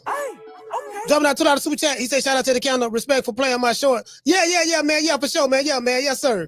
Shout out to Flip. Dropping that $2 super chat. He said Edgar Berlanga to Edgar Baloney. Lord have mercy. Shout out to the Cardenas. Dropping that $2 super chat. He said, why they let Dale take a tune-up against a 144 at 144? You talking about against Jose at 144? You know what? Hey, Cardenas. I kind of remember, to be honest, I kind of remember when that fight was made, a lot of people was like, Devin Haney, why he picked that guy? Jose Ramirez, a good puncher and stuff like that. Some people, I remember like it was yesterday because we did some shows on it, and I think maybe people was projecting. They was hoping that Jose Ramirez would be able to do something. Then, of course, we saw what happened after the fight and stuff like that, how the fight played out. So a lot of people wasn't really, you get what I'm saying, looking at Jose Ramirez as a tune-up. They was kind of looking, you get what I'm saying? They wasn't really looking at him like that, to be fair. So down from the bar, there's a platform stage. People pimping, sharp as razor blades. Yeah, man, I'm talking about, boy, this shit right here, boy. Listen, so we need proof. We need proof. We need proof from Edgar Berlanga's and team. Y'all need to come with a lawsuit. I'm saying this right now. Edgar Berlanga, your team, since y'all got all this evidence, come with the lawsuit. I bet you won't. One thing about Bill Haney, he stood on business. He filed that lawsuit, and guess what? He did it. because he believed in that, what he was doing. Ryan Garcia cheated, got popped there, and guess what? He sued. He did that. Got the got the loss overturned and everything. So I want to see if Edgar Berlanga is you and your wife gonna stand on business. Stand on business. Get your lawyers together. Y'all don't put together this presentation that's going on online with your fans. So put that lawsuit together. Make a believer out of me. Please make a believer out of me. Because to me, it's some bullshit. Nigga, you lost. You talked all that shit. You was acting like a donkey. Hamzah Sheeraz put hands and foot off in your ass. Just you made a lot of money now. You made a lot of money. So you rich. You well paid. You hit the jackpot. Just ride over to the sunset, fam. True. Yeah, just ride over to the sunset. Yeah. True. I mean, you don't hit the jackpot. You get what I'm saying? Nigga don't hit the jackpot. It ain't nothing else. You get what it ain't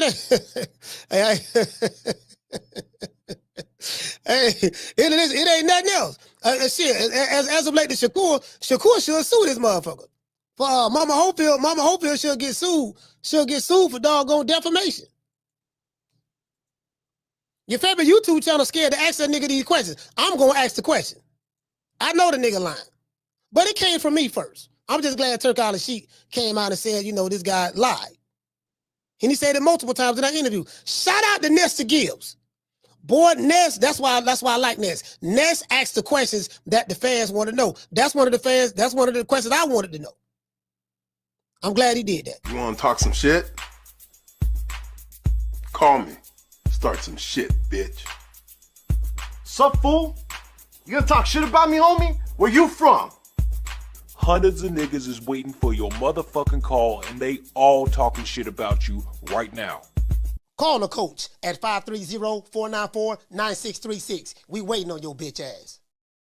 Nigga hollering about doggone, yeah, we got proof and this and that and them motherfuckers. Listen, I'm tired of these niggas. I'm tired of all these niggas hollering about they got proof of some shit. And then when it's time to show the proof, then when it's time to show the proof, they don't show the proof. I want to see the proof. That's what I want to see.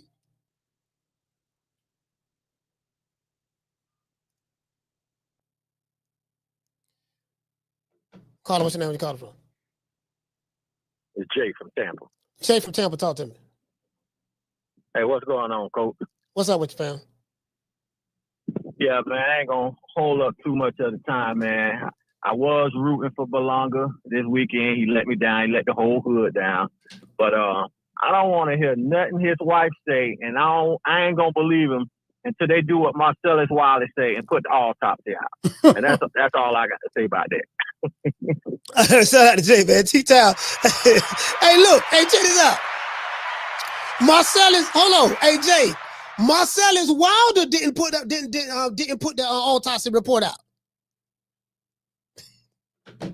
For all of those who may not know, an autopsy is a medical procedure that doctors do in order to determine the cause of death. The only way that you can get an autopsy, you will have to physically be not here anymore. There's no way that a live person can have an autopsy performed on them while they're alive, brought back to life or whatever the case may be, and then the doctor can say, well, see, yeah, this what we found, dog. That's impossible. Just want to throw that out there. For those who still believe that bullshit.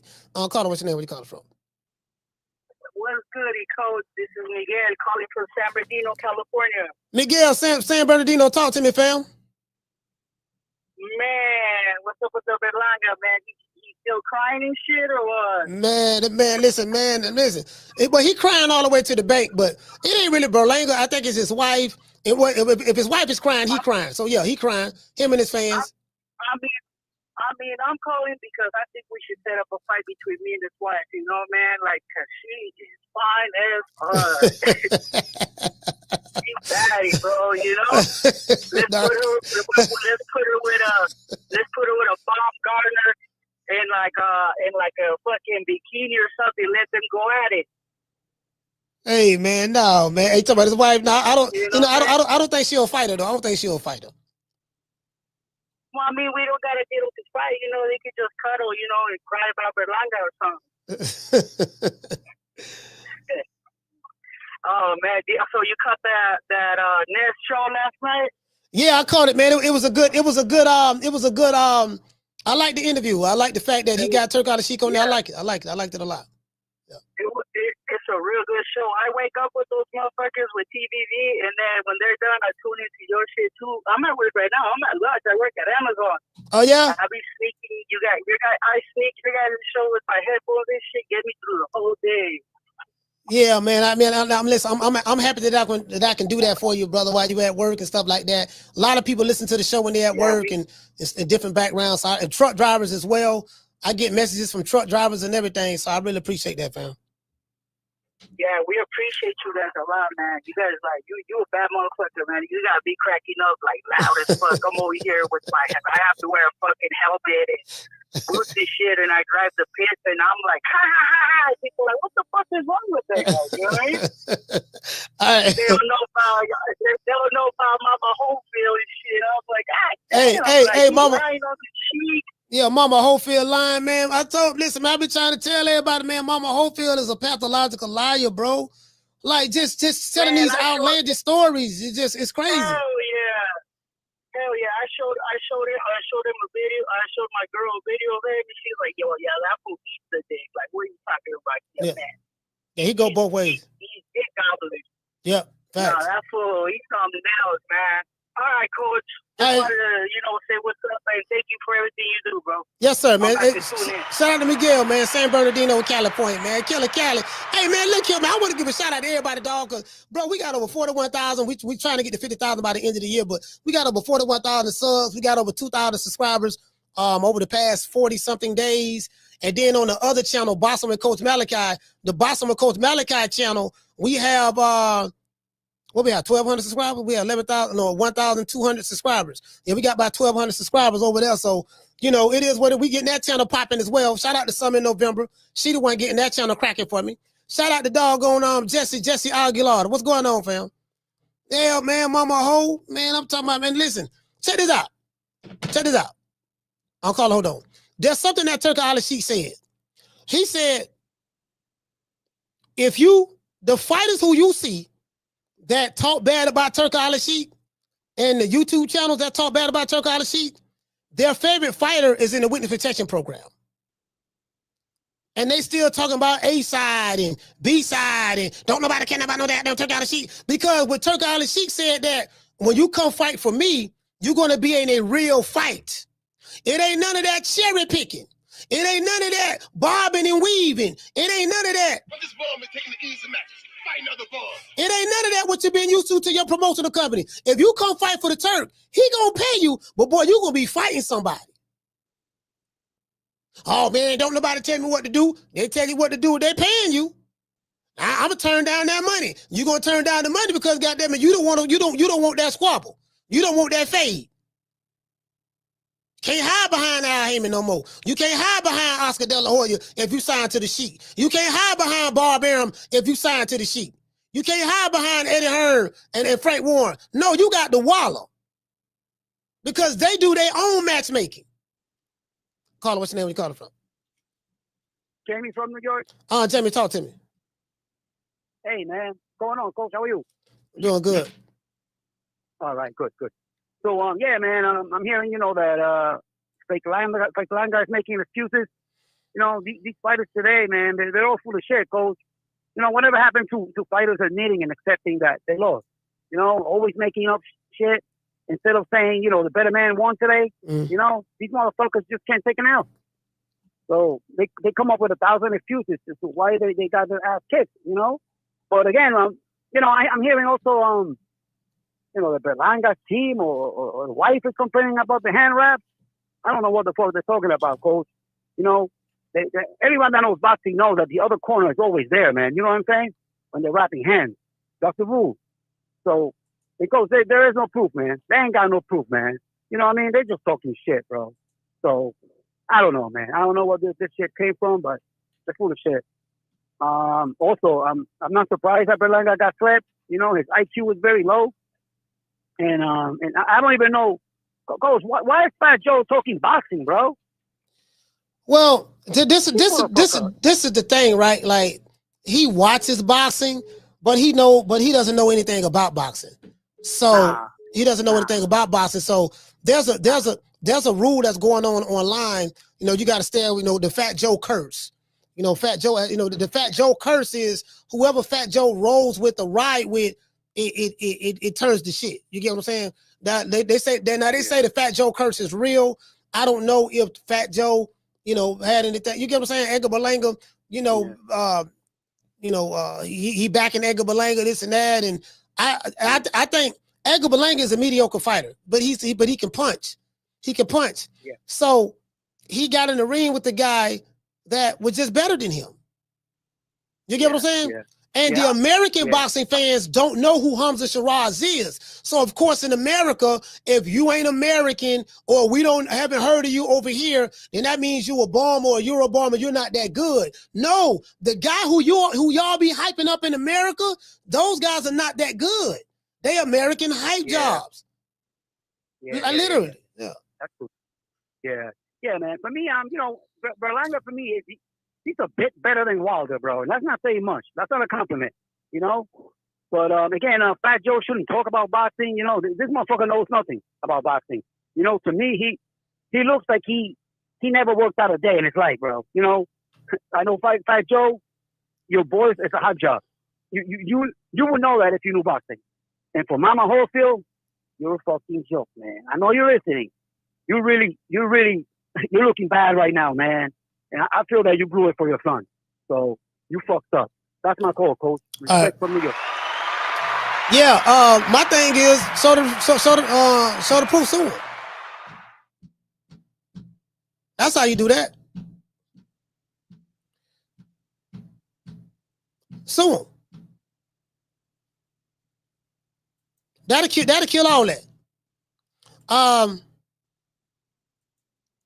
Shout out to he said Edgar Berlanga. Shout out to I'd have read that one now. You get what I'm saying? So I mean, that's the way I see it. Man got his ass whooped, dog. That's all. Got a bunch of butthurt Edgar Berlanga fans. It ain't but a handful of y'all. He ain't got a bunch of fans, so it ain't but a handful of y'all. I get it. You get what I'm saying? But it is what it is. The man, you know, they call him Bumlanga for a reason. Simple as that. It is what it is. I called him a Puerto Rican assassin, you know what I mean? Because again, and I like Edgar Berlanga because he's funny. You know, he be with the clown shit. He do remind me a lot of AB. You know what I mean? Like all of the things that I liked about Adrian Broner is a lot of the things that I like about Edgar Berlanga. He's a clown. He gonna have you laughing. He funny. I know he been fighting a bunch of setup fights. I mean, Top Rank put him in there with a bunch of tomato cans. They did that. Now what I will say is this here. Edgar Berlanga has a great management team. I told him what Steve Kim said. I think Steve Kim said that. Hold on, where he at? Steve Kim said that. What is his Mike? What is his manager name? Hold on. I forgot. He got a great man. Edgar Berlanga has a great management team. He was able to get that man the Canelo fight and his Hamzah Sheeraz fight. Big money.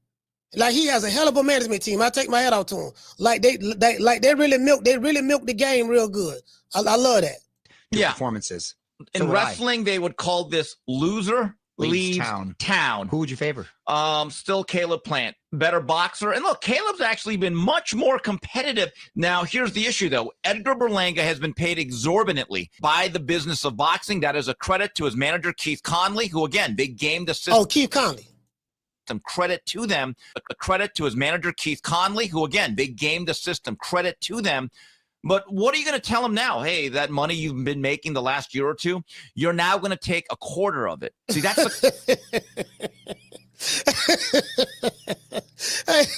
look, the money he made. Hold on, check this out. Hey, shout out to Tegler. The money that he made the last two fights, that was the Canelo fight with PBC, and Canelo brought the money for that. And then his last fight was Turkey Al-Sheikh.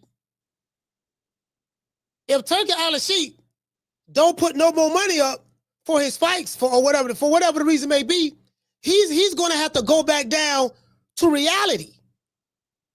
Now, this what you were making prior now. Because, you know, because remember, Edgar Berlanga is not a draw even in New York. He ain't got no fans like that. Remember, he was fighting in the Hulu Theater. The Hulu Theater, I think it hold like 5,000 people. So what does that tell you? In Orlando, he's fighting at a hotel and resort. What does that tell you? He fought in Vegas because he fought Edgar Berlanga. And then he fought at the Arthur Ashe Stadium, but that's on the Turkey Island sheet. And then now that he done got knocked out in New York, in front of the Bronx, in front of Brooklyn, like, bro, he got to go back down to reality. That's what Steve Kim talking about.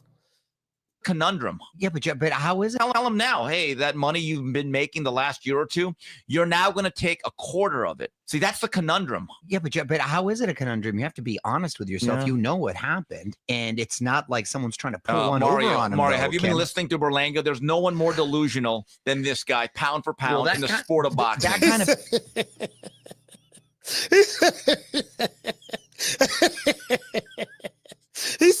He said, Mario, have you been listening to Berlanga? There's no one that's more delusional, pound for pound, in the sport of boxing. True. That's it right there. Well, Steve, you ain't got to worry about getting that interview. And it's not like someone's trying to pull one Mario, over on him. Mario, though, have you Kim. been listening to Berlanga? There's no one more delusional than this guy, pound for pound, in the sport of boxing. That kind of beating, though, is a bit of a wake-up call, I would say. You think so? Wouldn't you? I would think so. If I took a beating like that, I would think so. We shall see. Where does Berlanga go from here? Caller, what's the name when you call it from? Hey, Coach, it's Tony, Chicago. Tony from the Shot, talk to me. How are you, man, Coach? It's been a while I called in. Yeah, man. With, with my accent and ice. Ice is chasing everybody around the place now. So I've been ducking and dodging, but I think I'm okay now. Yeah, man. Hey, man. Hey, no, you good. You good. Anyway, Coach, what I wanted to say about the whole situation is some of these guys, these American boxers, they really need to look at their team, yeah, people advising them, people who are around them. I think they survive, they survive. They have a lot of sycophants or sycophants around them. Nobody seems to, like Berlanga, I wish he had like African relatives because, somebody would tell him the truth. Dude, you're not as good as you think you are, and maybe he will improve. People like Boots, I don't know who is advising Boots. Yeah. The other crazy person, Mama Holyfield. Oh. I don't even, it's a mess. It's just a mess. It's like they're committing career suicide. And it's at this point in time where like boxing is, having a new face. This is the time for like people to, you take advantage of it. But, people keep on shooting themselves in the foot. It's, and the funny thing about it is, the funny thing again is people like Devin, say what you want about Devin Haney. Yeah. Devin Haney has always gone towards the fire. Always gone towards the fire. Say whatever you want about him, he always moved towards the fire. And people like that should be appreciated. People like that should be appreciated. Anyway, Coach, it's long time I called. I just said let me say some words, man. Take care. All right, man. Shout out to Tony, man. Shout out, stand up, man. See, this what I was showing y'all. Y'all remember this? I did this last week. I say pathological liar is someone who compulsively lies, often without a clear benefit or motive. That's Mama Holyfield. This behavior is characterized by frequent and elaborate fabrications that can sometimes blur the lines between truth and fiction. So when Turkey Island Sheik said that Mama Holyfield lied on me and my country, said we did something that we didn't do. I have emails and text messages, WhatsApp to prove my claims and all that stuff. You know, he's a liar. I would never do business with him again. So this is what Turkey LDBC is talking about. This behavior is characterized by frequent and elaborate fabrications, which is lies, that can sometimes blur the lines between truth and fiction. While everyone lies sometimes, pathological liars engage in this behavior to a greater extent, and their lives can significantly impact their lives and relationships. So we're going to destroy the relationship with Turkey LDBC because my lies have gotten in the way. My lies impact everybody that I get involved with, you know, even whether personal or business. Key characteristics of pathological lying: frequent and compulsive lying. Pathological liars lie often and without a clear reason. That's Mama Holyfield. Shakur set us up. He ripped the passport pages out of our passport. He rubbed cream on us and poisoned us in Saudi Arabia. He sent SWAT to our house saying we was kidnapping kiddos. You know, they pulled me and my son out of our apartment, you know, at 3 o'clock in the morning in my panties, and they had firearms to our head. They found drugs in the car. Shakur planted drugs in the car. I was on my way to jail with my son, but the tow truck driver put his hand on the hood of the car and told the police that I couldn't have done the crime that they're charging me with, so they decided to let me go. What about the drugs? That right there. Elaborate narratives. Their lies are often detailed and complex, sometimes even seeming fantastical. Telling fantastical lies. Lack of remorse. They may not feel guilt or shame about their lies. Mama Holyfield don't feel any guilt nor shame about her lies. Why? Because she tell it every day. True.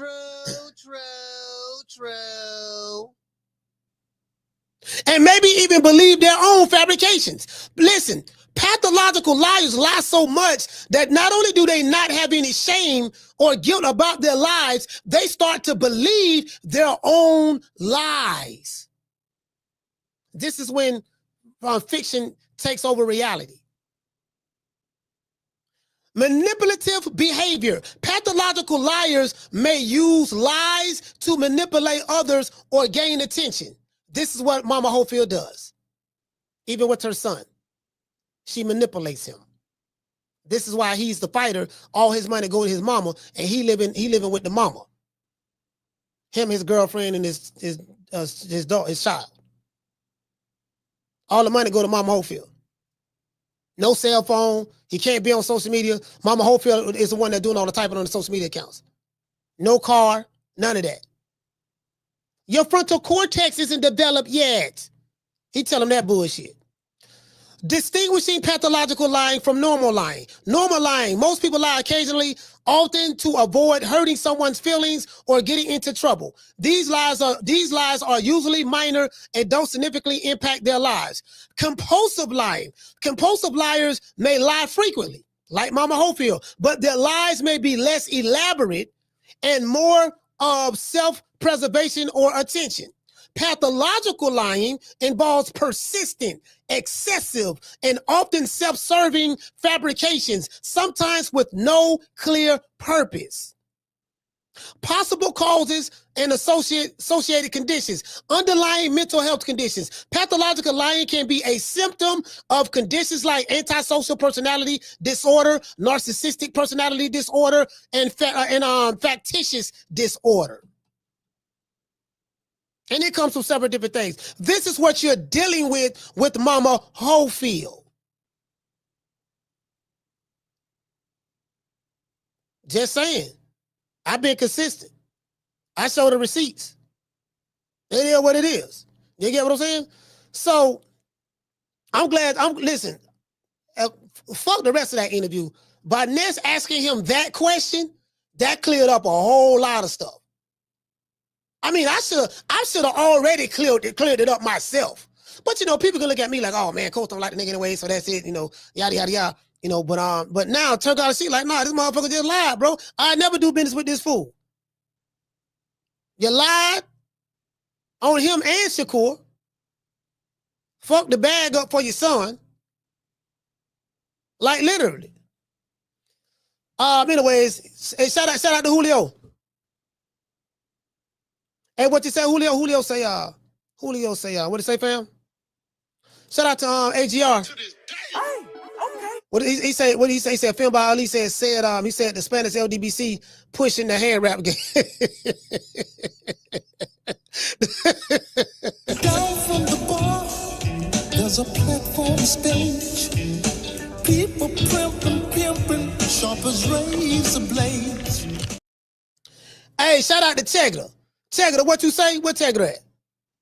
Tegra say all fits Mama Schofield. Facts.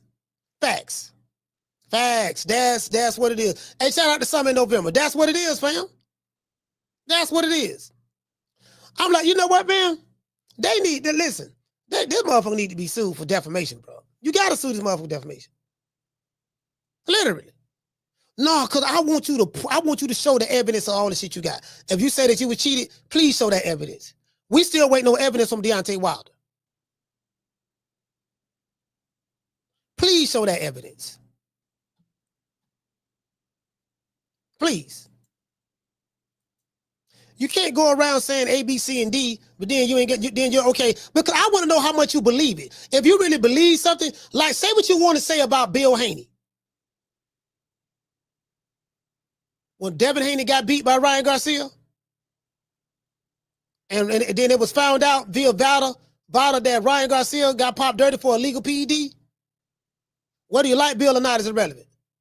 He stood on business for what he believed in. He said, oh, since this motherfucker cheated us, I'm going to sue this motherfucker. And he was able to show evidence and proof of the wrongdoing because of the drug test. So where am I going at with this? Carla, hold on. If you got evidence and proof like you say you got, that you got cheated by Hamzah Sheeraz or cheated by any other, or Shakur Stevenson set you up, planted drugs in your car and poisoned your son in Saudi Arabia, him and Turk al-Sheikh, and you said you got video footage, you said you got police reports, why you haven't showed it yet? Because it doesn't exist. Carla, what's your name? Where you calling from? Kevin from New Jersey. Kevin from New Jersey, talk to me. Hey, Coach, man, I was at the fight, bro. You should have seen Fat Joe and Remy Ma. They stood with their mouth open, with their dick in their hand. Listen, bro, they cashed them out, bro. That's it. It was 4 matchmakers, and they cashed them out. That's it. He said they cast them out. Yeah, they cashed them out, bro. They cashed them out. So you was there. So what was the atmosphere like? Yeah, it was like a fight, bro. Yo, Fat Joe couldn't say shit. Couldn't say nothing, bro. They cashed him out, bro. They knew he was gonna lose, bro. Yeah, bro. Look at he don't do this. Yo, Plant will kill him, bro. I think Plant will kill him, bro. No, I don't think Plant. No, I don't think Plant. It was like people stood with their mouth open, like, what the fuck happened, bro? Like, his girl was crying, going back and forth, bro. It was crazy, bro. She didn't know what to do. So everybody was in disbelief. Yeah, bro. Yeah, but yo, and the sad thing about it, Coach, the $100,000 that's the market betted, he gave that money back to him, bro. Fuck that. I would have kept that to him, but give him my fucking money. I would have said Big Top. I would have said Big Top, Frank Warren, give that fucking money back to this motherfucker, bro, for all the shit that he was talking, especially about my boy Andy Lee, bro. So the $100,000 with my boy Tyson Fury when he fucked up Deontay Wilder, that he had to fuck up with the handband. Get the fuck out of here, bro. I was happy that motherfucking lost, bro. Nigga, yo, they sent him to the hospital, bro.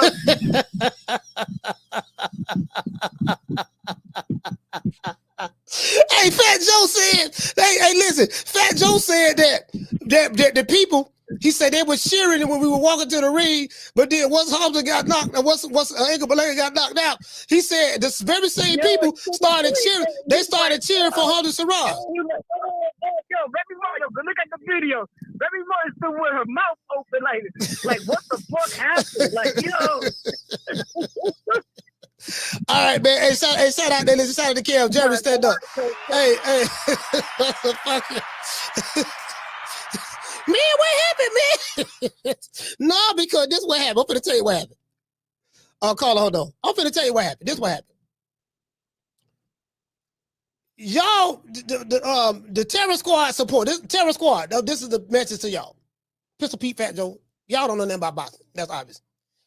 Y'all was caught up on you not knowing who Hamzah Sheeraz was. You didn't know what his boxing style is. You didn't know whether he was a boxer puncher. You didn't know from a stylistic standpoint, did he match up with Edgar Berlanga? You didn't know nothing about any of that. And you thought he was a bum. But this bum is taking the easy matches. Fight another bum. You were shocked because not only that you didn't get the outcome that you were looking for, but you were shocked because the reality came that Edgar Berlanga wasn't what you thought he was. And Hamzah Sheeraz wasn't what you thought he was. So you got it wrong twice. You got it wrong with Edgar Berlanga, and you got it wrong with Hamzah Sheeraz. That's what it is. Carla, what's your name? You calling from? Yeah, Coach Deontay from the Bronx. Deontay from the Bronx, talk to me. Yeah, Coach. Let me just say, I'm gonna be short. We wouldn't even be talking about Edgar Berlanga right now if Canelo wasn't bum bashing. Am I lying, Coach? Yeah, man, I got a sentimental spot for the Puerto Rican assassin, but you're right, because when Canelo chose him to fight him, you're right about that, because he was able to take that situation and parlay it and magnify his larger than life personality. So yeah, you got a point. That's what I'm saying, Coach. We over here talking about Berlanga, but it's Canelo's fault while we talking about him. When that fight was over between Berlanga and Canelo, Berlanga was like, but before my God, I respected y'all. Yeah, the same way. Yeah, Coach. So, yeah, Coach, that's all I had to say, man. That's my call. It's Canelo. Hey, shout out to Dante, man. The Bronx, the boogie down Bronx. He say it's Canelo fault. You know what? I don't want to blame Canelo for this, but Dante might be right. We might have to blame Canelo. We might have to blame him. You get what I'm saying? Because listen, he right. We probably wouldn't even be talking about no Berlanga. Well, y'all call him Bumlanga.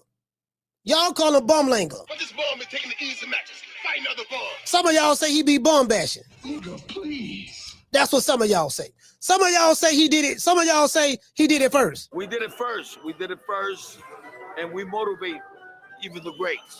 This is different. You understand? We have Jennifer Lopez, we have Maluma, we have J Balvin, we have. When I call him up, I was like, "Yo, what do you think? What do you think, Eddie? Hold on. If we bring the belts together?" And Eddie said, "That shit is a good idea." I think the only person that can beat Canelo right now is like maybe 4 years or 5 years from now, my son. You know, like Triple G and Canelo and all these guys, they're bums, bro. They're bums. But once Teofimo became undisputed, look how many champions we got that's undisputed now. Hey, boy, that shit right there. See, that's that delusion. That's that delusion right there. Carla, what's your name? Where you calling from? Tony Stark, California. Tony Starks, California. Talk to me. All right, man. I'm gonna tell you the real reason why Berlanga lost, Coach. This is the real reason why. It's because Fat Joe is a G. Everything that he touches, they move. The basketball game, when he had the thing at the Rucker. Yeah, the Rucker. Yeah. Yankees, boss. Now this, boss. Fat Joe. If you want to win, stay away from Fat Joe. He's the reason why they lose. Hey, you know what? My take on that. Hey, shout out to Tony. Hey, thank you, brother. Hey, listen, he make a valid point because doggone, I was hearing about this Fat Joe jinx that Tony talking about. This Fat Joe jinx. And bro, I'm telling you, when you go to other podcasts and stuff, from a historical standpoint, like forget the podcast, but I'm just saying, like back in the day, like it's like everything Fat Joe touched turned to shit. It's like, man, they call it the Fat Joe jinx. If you get a stamp of approval by Fat Joe, It's over with. It's over with for you. Carter, what's your name? Where you calling from? Hey, this Coach Eddie from ATL. What's happening, Coach? Man, Coach Eddie, talk to me, brother. What's going on, Coach? Hey, man, these people out here tripping, but talking about my man doing this, that, and the third. I mean, they going through 12-hour lives talking about some raps. At the end of the day, I made my pick based on a few things, man. I already knew it. Edgar was no good anyway, but when I seen Hamzah Sheeraz, the conviction that he had in his eyes, yeah.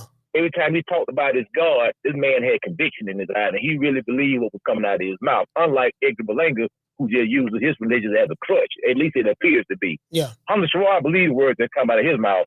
You know, and some guy like Muhammad Ali, Evander Holyfield, Manny Pacquiao, they believe in what they got. They believe that God gonna get them the power to win.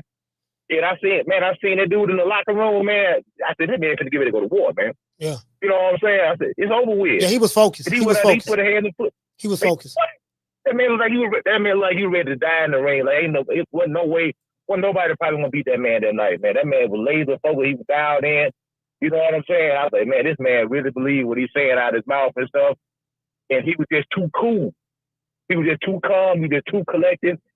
To me, it looked like Edgar was halfway scared of the dude, to be honest, man, because the dude was just kind of mysterious, looking at him a certain way, like, yeah. Hey, Coach, hey, let me say this before I forget. You know what was one of the most disrespectful things that Hamzah Sheeraz did to Edgar Berlanga after he knocked him out? He pat him on top of the head in the ring. Do you remember that? Listen, Edgar Berlanga had them puppy dog look on his eyes, and he walked up to Hamzah Sheeraz. Hamzah Sheeraz hugged him, and he pat him on the head like a little boy. It's dirty. I forgot all about that. Understand, man.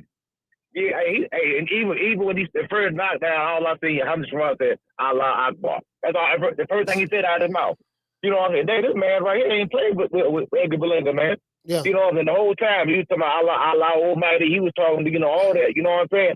And I was like, it's over with this guy, man. Ain't nowhere to where Edgar's gonna beat this dude. This dude too locked in. And this man look like he's really, really ready about that war, about that action talk, man. And it is what it is. Edgar really making himself look bad, but hey, the man made a lot of money, so it is what it is. Shout out to him. Just fade off into the sunset, man. So, like, he is the agent. He is AD, bro. It is what he is, agent, bro. You know what, fam? Jamie was the first one to say that. Minus the boxing accolades, because Agent Broner did fight. You know, he fought Marcos McDonough. He fought Sean Porter. He fought Manny Pacquiao. He fought Jesse Vargas. He fought Mikey Garcia. Minus the boxing accolades, and he was the 4 division, I think 3 or 4 division world champion. Minus that, from an attitude standpoint, personality standpoint, from a niggerism standpoint, like Edgar Berlanga and Agent Broner, they mastered the art of niggerism. Like, they are the embodiment of what a nigga is. Like, literally. You know, yo, I'm Edgar Berlanga. You know, I know Fat Joe in the Terror Squad. You know, what Pistol Pete? I'm just saying, you know, I'm gonna knock you out. I'm gonna knock you out. I'm gonna knock you out. I'm just saying, you know, tell him I can't wait, but I touch that chin. You know what I mean? I'm just saying, I'm the king of New York. I went 12 rounds with Canelo. I went toe to toe with Canelo. I'm the Prince of Puerto Rico. You know that? You know, listen, the island, they threw a parade for me, yo. They threw a parade for me. I'm like, yeah. Hey, shout out to Hamzah Sheeraz. He did this thing. He took the garbage out. Man, it seemed when he knocked sweat off the dude there. He hit that dude hard, man. Yeah. And I know that dude had a concussion, man. Ain't no doubt about it. That's my call, Coach. I salute, fam. Yeah, man. Shout out to Coach Eddie, man. Yeah, bro. Yeah, that's it. Yeah. That's it right there, boy. That's it right there, boy. I ain't gonna lie. Now, I like I say, outside of the boxing accomplishments, we talking about just from the attitude and personality. Yeah, he remind me of Agent Broner so bad. He really do. He really do. You know what I mean? Not from a boxing. Now, another thing too. This guy has never accomplished anything in boxing. Now, he got paid, but his management team, what the dude named Keith Conley. Keith Conley, this message is directly for you. You are a brilliant manager. Keith Conley, you pound for pound, you might be the best manager in boxing right now. You was able to take a mediocre fighter with punching power, pad his record over there at top rank, fighting number bums. He won his first 16 to 17 fights by knockout in the first round. Then his next 5 or 6 fights, he couldn't knock nobody out no more. Something of that sort. I forgot how many. Then he landed Canelo fight. Canelo with the cherry picking and said, all right, just take that puto right there. Never won a title before. But he was able to get a shot at Undisputed fighting Canelo. He got paid like $10 million. Most money's ever been paid. Nigga buying jewelry and cars right now from that Canelo check. If there's any left over. Then you get him another bag on a Turkey Al-Sheikh card. Like Edgar Berlanga's manager? Oh, listen, just for that alone, he deserves manager of the year. True. He deserves manager of the year. Yeah, fair hands down. Just for that alone. You get what I'm saying? Man, that man, shit, bro. Now, they should come with this lawsuit. If they got evidence that Hamzah Sheeraz cheated them with illegal hand wraps, then guess what? Since all the evidence they got, sue him. You know why they won't sue him? Because they ain't got no evidence. I bet anybody in the chat that whatever amount of money you want to bet, make it light on yourself. Make it light on yourself. You get what I'm saying? My cash out ready and available. Right there, strolling at the bottom. I like money. You get what I'm saying? That bitch right there at the bottom, right there. $ True Media Today USA. You can, boy, listen, boy, you can collect. They ain't making no hey, shout out to Jim B. He say he got Richardson Hitchens out of his he got Richardson Hitchens out of his contract. Oh, I didn't know that. Yeah, I didn't know that. Hey, you know what? Hey, shout out to J Bean Boxing. You know what? Because he like they just had him sitting on the shelf.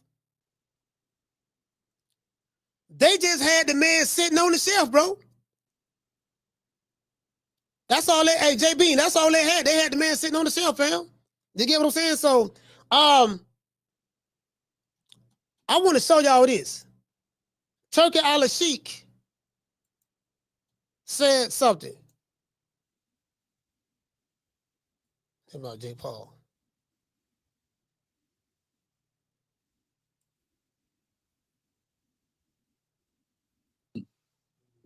And it will damage the fight of Crawford, right?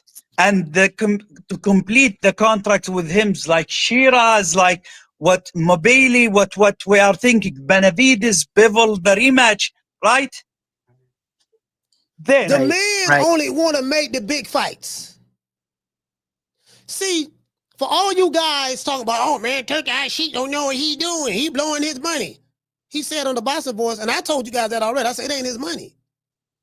The kingdom of the Saudi Arabia, the crown prince, set up a Riyadh season 30-30, 2030 initiative.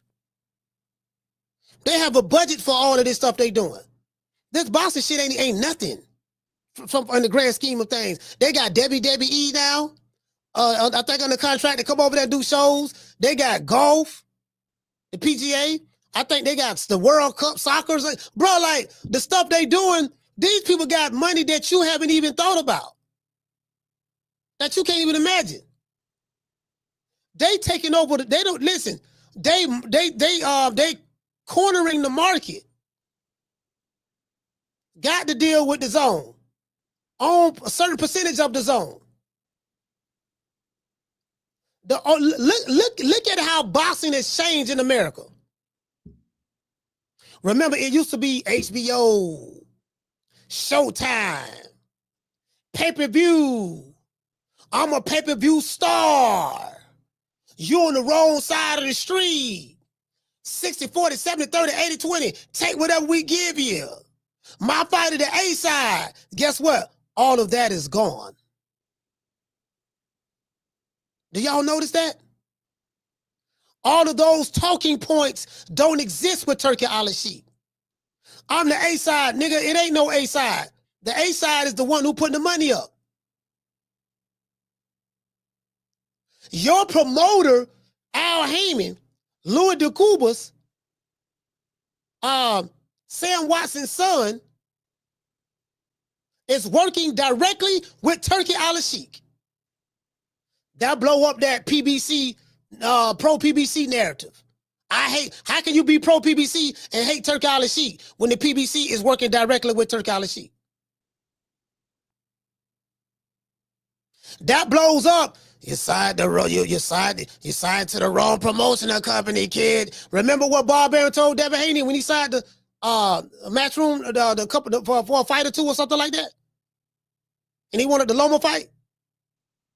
Turki Al-Sheikh come in, blow all of that up. Blow all of that up. You get what I'm saying? There is no wrong side of the street or A side. That's over with. Nigga, I'm the street. PBC is the side of the street. Top Rank is the side of the street. Matchroom is the side of the street. Golden Boy is the side of the street. Queensberry is the side of the street. Turki Al-Sheikh come in here with the backing of the Crown Prince of Saudi Arabia. Riyadh Season 2030 Initiative. Look, we finna make one street. Y'all finna merge with me. I would be Main Street. I'm Main Street. And the PBC Street, the Golden Boy Street, the Top Rank Street, the Matchroom Street, and the Queensberry Street, all of you guys are going to be engulfed with me. You're going to be engulfed by the Riyadh Season 2030 Initiative. Everybody going to work together. He destroyed all of that. That's not there. That's over with. So if you see a fighter that don't want to fight or go over there, and they still talking about A side, I don't need him, and that shit like a coat or whatever the case may be, that's a dude that's scared. Do you want to know why? Because Turki Al-Sheikh, according to what he's saying and what we're seeing, we only want 50-50 fights. You're not going to be fighting shouty big nuts. You're not going to be fighting hog head cheese. You're not going to fight Snarf Snarf from the Thundercats. You're not going to fight Mr. Snuffleupagus from Sesame Street. You're not going to fight Papa Smurf from the Smurfs. You're not going to fight Mojo Jojo from the Powerpuff Girls. No, nigga, if you want this money, you're going to have to fight who we tell you to fight. This is the guy, this is the fight we want to make right here. You say you the top dog in that division, good. We got a guy that's the #1 guy or another guy who got a belt. We want to see, can we make a unification match with both of y'all? Well, I want this much amount of money. No problem. Here you go. Well, I want that much amount of money. No problem. Here you go. What's up? Now, wait a minute, man. What you talking about? Oh, shit, you know what I mean? You just can't be throwing money around and think that's that, and think money is everything. True. Now money isn't everything. We just seen a nigga who was a $100,000 fighter land a championship fight with Shakur Stevenson. In less than 48 hours of the fight, pull out of the fight, but made 1,000 excuses prior to pulling out the fight. So was telling fantastical stories of masseuses poisoning me with cream and Aladdin flying through with magic carpets and, you know, hypnotizing, you know, I'm hypnotizing and passports missing and tires being slashed and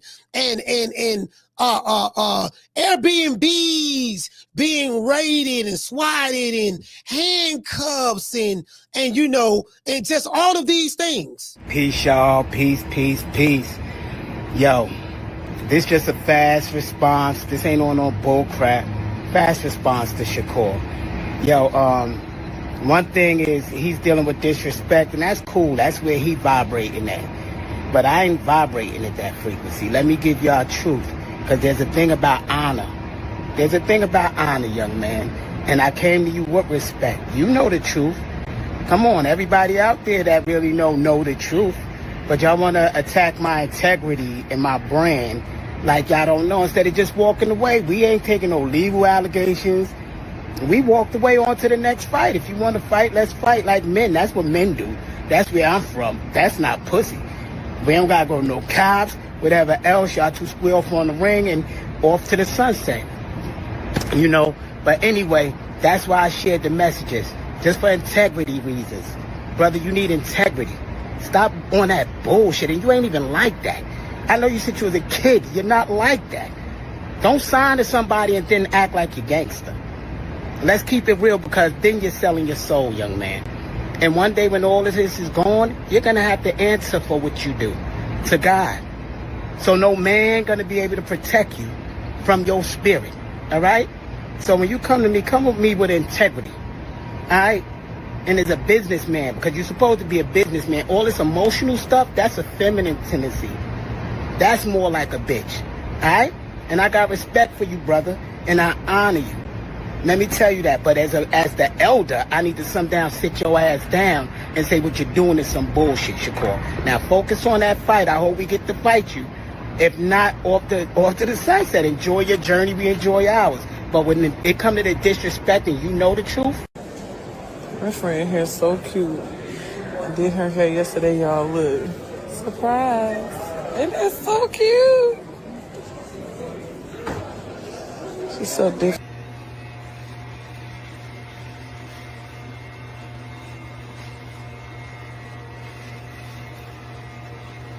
What's a gem story that you got?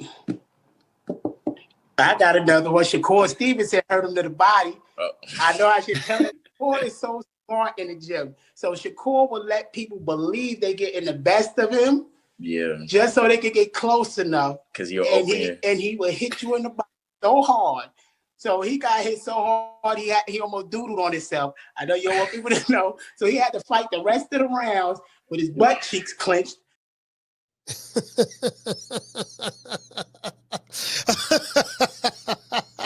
Oh my God. I've been told y'all when Floyd go in that ring, it ain't Floyd in that ring. Oh, you did say that. It's a spirit from us hypnotizing him since he was a kid. Bruh. Listen to the rhythm of the chimes. Listen to the rhythm of my voice. You are going into the deepest part of your sleep. To have him, when he go in that ring, he black out. He's not in there. Bruh. Similar to if you read the book of Jesus, when they having a dinner, and he tell Judas to go do what he got to do, and Judas says no, and he give Judas a piece of bread, and then the spirit jump in Judas, then he go do what he had to do. Open your eyes.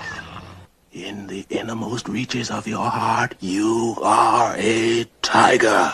Tiger. I've been told y'all when Floyd go in that ring, it ain't Floyd in that ring. Oh, you did say that. It's a spirit from us hypnotizing him since he was a kid. Bruh. You are capable of great feats of strength and courage. Strength and courage. It's in the Bible. It's similar to that.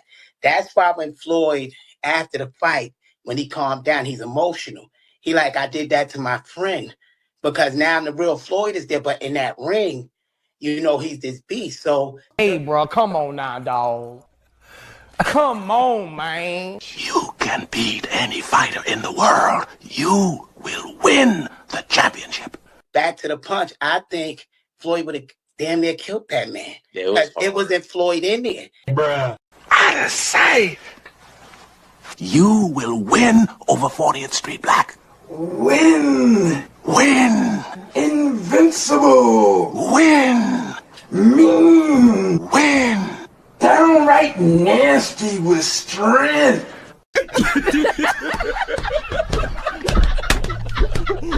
Yo, shout the season, man. I've been told y'all when Floyd go in that ring, it ain't Floyd in that ring. Oh, you did say that. It's a spirit from us hypnotizing him since he was a kid. See, that's the problem. That's the problem. I am sick of hearing these bullshit Superman stories about the WhatsApp. I am sick of hearing these bullshit Superman stories about the WhatsApp. Legendary Bruce Leroy catching bullets with his teeth.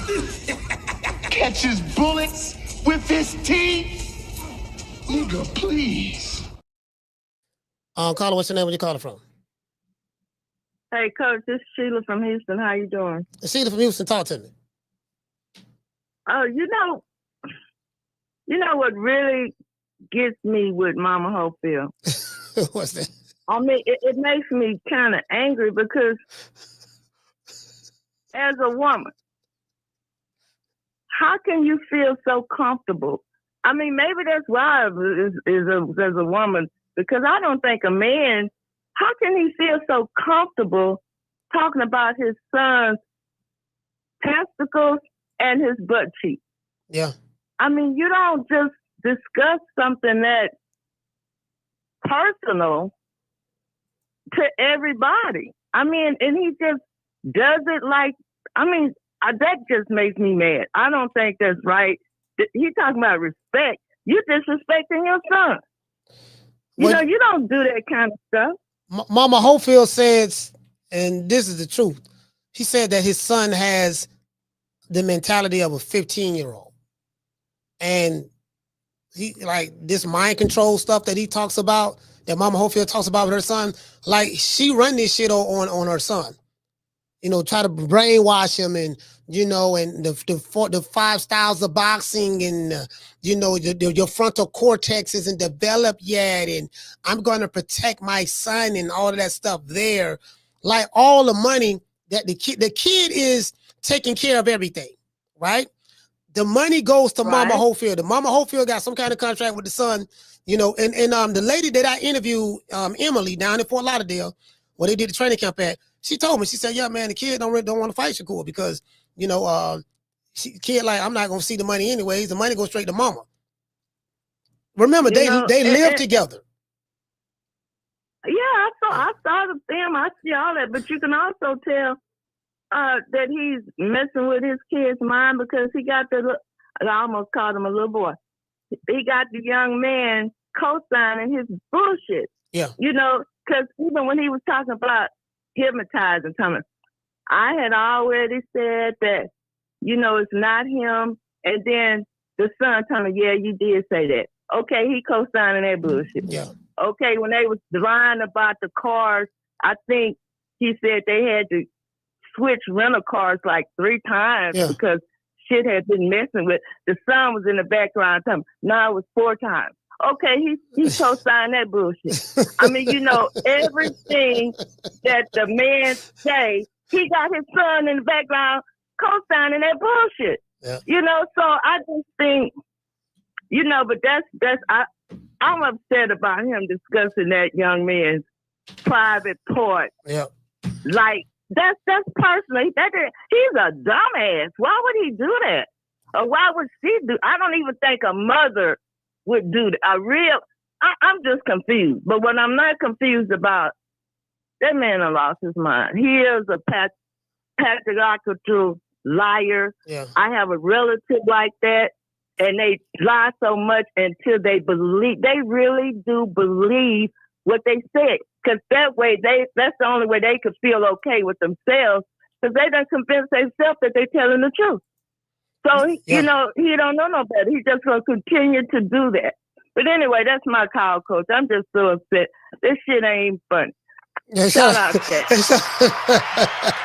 This guy, I get what she was saying. The pathological, the pathology. You get what I'm saying? Fantastical stories. You get what I'm saying? Bullshit Superman stories. Niggas catching bullets with their teeth. You know, niggas like, do you guys want to know an example of what a fantastical story is? This is an example. This is an example of a hold on. Let me give y'all an example of a fantastical story. This is an example of a fantastical story. I am a chain belt in Kung Fu. Bruce Lee was my teacher. Watch this.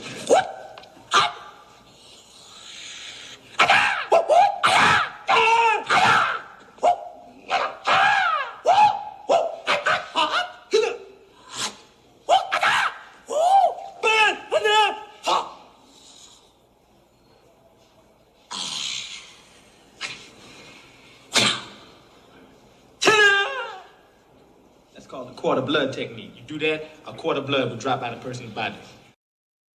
You know, all these bullshit Superman stories and yeah, you know, the 5 styles and you know the 17 styles of Kung Fu and into the Woo and you know, I remember man, I remember my granddad told me some bullshit. He said, yeah, brother, my granddad was pseudo to them, yeah, brother, see, brother, we, you know, the martial arts, you know, that originated from the black man, brother. You see, the martial arts came from us because we the original man, brother. See, brother, see, you got some senseis out there. They'll hit you with a death blow and you won't even know it. They'll hit you with a blow and you won't pass away to about 2-3 weeks later. True. You just drop dead, you know what I mean? Hey, you get what I'm saying? You walking around like ain't nothing wrong. And, oh, nigga hit me with the hood in the chest right here. Hey, goddamn, nigga, you know what I mean? Shit, about 2-3 weeks later, you just fall out. You get nigga, about 2-3 weeks later, you just fall out. You get hit a nigga with the death blow. Yeah, dog, see, you ain't gonna die right there now. And wait about. Get about 2.5 weeks. What the day here? The day the 17th? Yeah, about around the 30th. I'm gonna check back on you on the 30th. You should be through. I'm gonna check back with you on the 30th, dog. Yeah, about 13 more days, dog. You get what I'm saying? Ali said, what Ali said?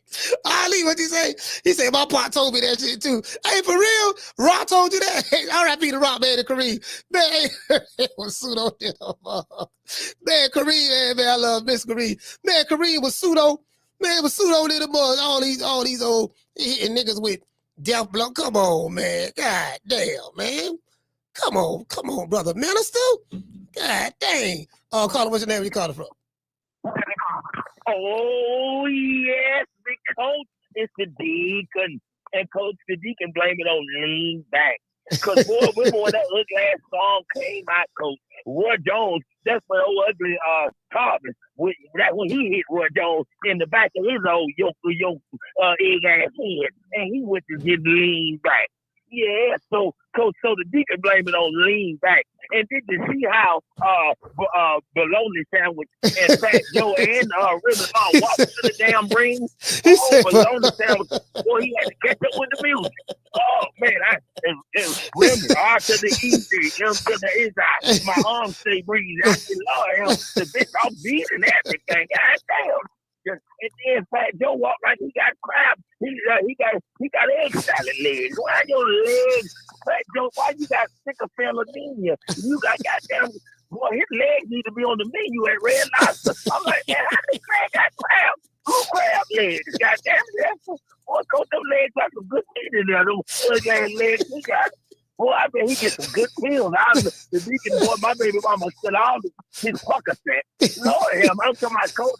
Them legs look like they lazy. How your legs 89 and you 52? Boy, I see this nigga legs go back with his age. Goddamn. I'm telling you, cause his legs got arthritis. You thought his legs was in the fight with the Shell gas station, goddamn the trail nigga. The way that that trail nigga throwing no hands too. Boy, Coach, I say, Lord him. The trail nigga look like Lorenz take some eat well with that ugly ass happens. I said, boy, look at his breath tape. I said, boy, look at Berlanga, bologna sandwich was getting them licks too, Coach. I said, boy, look at him. That kid, his wife was like a tough ass transgender. I said, boy, the guy, he need to set up like that. Her legs look like that had some of his ass from the boxing. I'm like, look at her legs, them tough ass legs, them couple of old legs. Hey, Deacon Weezo, what you call a bologna sandwich? Coach boy, Edgar was belong to town with Coach boy. But his haircut was neat. Yeah. Boy, the Bob put them balls on that shoulder. Yeah. I said, boy, look, he had a face. Yes, that's Coach. That's the only thing that looked good on their haircut. But boy, Coach, he was embarrassed. He was flabbergasted. God damn it, Coach. Boy, the man, the king of New York, he needs to hang out with Tekashi 699. Hey, boy, Coach, hold on. boy, look at him. Hey, Deacon Weezo, check this out. Deacon Weezo, check this out. Edgar Berlanga live right here in Tampa. He live right here in Tampa, dog. He moved here last year. He got a house in Tampa. He still now, he don't hang out in Tampa because I ain't seen him. He's still hanging out in New York, but he bought a house in Tampa. He right here in Tampa now. Coach, I buy my weed from him. You know he's selling that good A-grade. He just Bologna was selling that in that F-150, goddamn it, from Mexico. You know he's selling that good A, but you got to be careful. Don't buy it on, in August because it got fentanyl sticking on it. But yeah, Coach, he can get some good. Oh, yes, dog, Coach. Boy, he got some good collard greens. And, Coach, he got that Jiffy Lube. He put it in the cornbread box. I said, oh, boy, look at him. Yes, I'm telling you, Coach. But Coach, I tell you, and Remy Ma look good, too. Papoose, since Papoose with Turbo and Ozone, goddamn. Shout out to Coach. I love her. I need to give Remy Ma some diggling. I know she'll put together. I said, boy, look at this. You know, I got to go bad, old Coach. You know I can't want no concert. That diggling gets bad. I got to go raw. So if I can't put my diggling to lean back, goddamn, as soon as you put that Trojan on, I said the easy. Him say, what's that? Them balls gonna go dead. I said, oh Lord. I got granddaddy diggling. Hey, Deacon, we go. So you like so you got a sweet tooth for Remy Ma, huh? You like Remy Ma, huh? Yeah, so you know, and you know the Deacon president too. I like my wife. I'm the only Negro that'll bring my white girl, my snow bunny, to a Dr. Who, my cousin. And yes, I'm telling you, I fight for black folks, but I think white. If you ain't got no Felton blue or no kind of good shampoo, if you ever talk about this in the Deacon, goddamn it, no. So I'm gonna fight hard for you now, sister, but you ain't laying in that bed with me. But Remy Ma, Coach, every now and then, you know, my first cousin looks good, man. She got some good coochie too, man. But I keep saying, Coach, Remy Ma just look good with that white dress on. Yeah. And I said, boy, she's a pretty mother. Yes, sir. But yeah, Coach, she do look good. Like the odds on the first one. Yes, sir. I bet you would make odds. Where that check at, Joe? Goddamn it, this motherfucker, he done got knocked out. Lean back, grab that leg. You know that song, bring ass up. Yes, Coach, I told he could have went and got some of that slaves put on him, or that good voodoo or something. So, and you could tell he was ready because he tried to catch up with the song. Hey. And I said, then you say his outfit did by a transgender. Yeah, Coach, his wife was like the punk that did the damn outfit. Hey. I'm like, yeah, Coach. Hey, Deacon Weezo, hey, Deacon, man, I'm gonna get at you, man. We got other calls, man. Hey, and y'all share the video and make sure y'all support the coach. Shout out to Deacon Weezo, man. Hey, look here, man. Hey, doggo. Hey, shout out to the Jessica. Man, hey, you know what? I ain't gonna lie now. Remy Ma look good though, bro. She do. Hey, shout out to Tila. She do look kind of good though. Now you get what I'm saying? You know, she thick. You know, you know what I mean? She did look kind of, you know. The song was whack. She ain't really look like she was into it. You get what I'm saying? Like walking Edgar Berlanga. You know, I'm gonna be honest with y'all. I don't think they wanted to do it. I don't think they really wanted to walk Edgar Berlanga because, you know, when I saw the entrance, it was like Remy Ma was kind of like behind. She was like in the back. She was behind, like, you know, it was Edgar Berlanga, Fat Joe, and then Remy Ma was kind of like counter across from Joe in the back. You get what I'm saying? She didn't really look like they didn't even look like they was into it. That's why when they didn't look like they was into it. That's why when Fat Joe said, like right here, when Fat Joe said, yeah, man, you know, what I heard him was, you know, people he.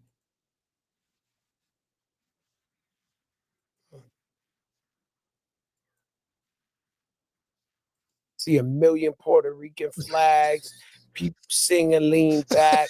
We walking them, how the crowd turned on them. How the crowd turned me in a different way to see him go down. Shout out to Hamzah, everybody who threw the event. They took care of us, the Turk. You know what I mean? Turkey from Saudi Arabia. Salam alaikum, my brothers. But man, that was hard. That was hard. And you know, they put him through concussion protocol because he was getting hit hard. So he's in this room for like an hour and they checking him. See this is why I say this shit is disingenuous. You have some people in the chat, pro Edgar Berlanga fans. Oh man, coach, man, you know, you sitting there laughing. Edgar Berlanga got knocked out. This and that, man. You know, these fighters, they put their lives on the line for our entertainment. Hold on. Let me stop you right there. You wrong twice. Fighters do not put their lives on the line for our entertainment. Not Edgar Berlanga and them ain't doing nothing for entertainment. They doing it because they're getting paid to do it. They have a job.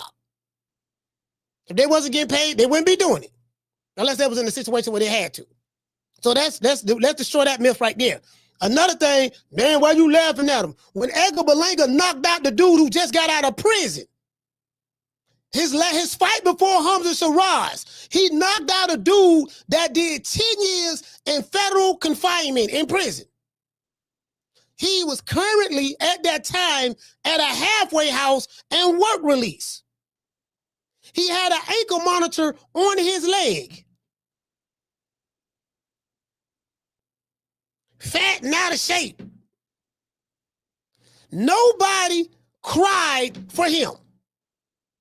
And guess what? He's Puerto Rican. He's from the island.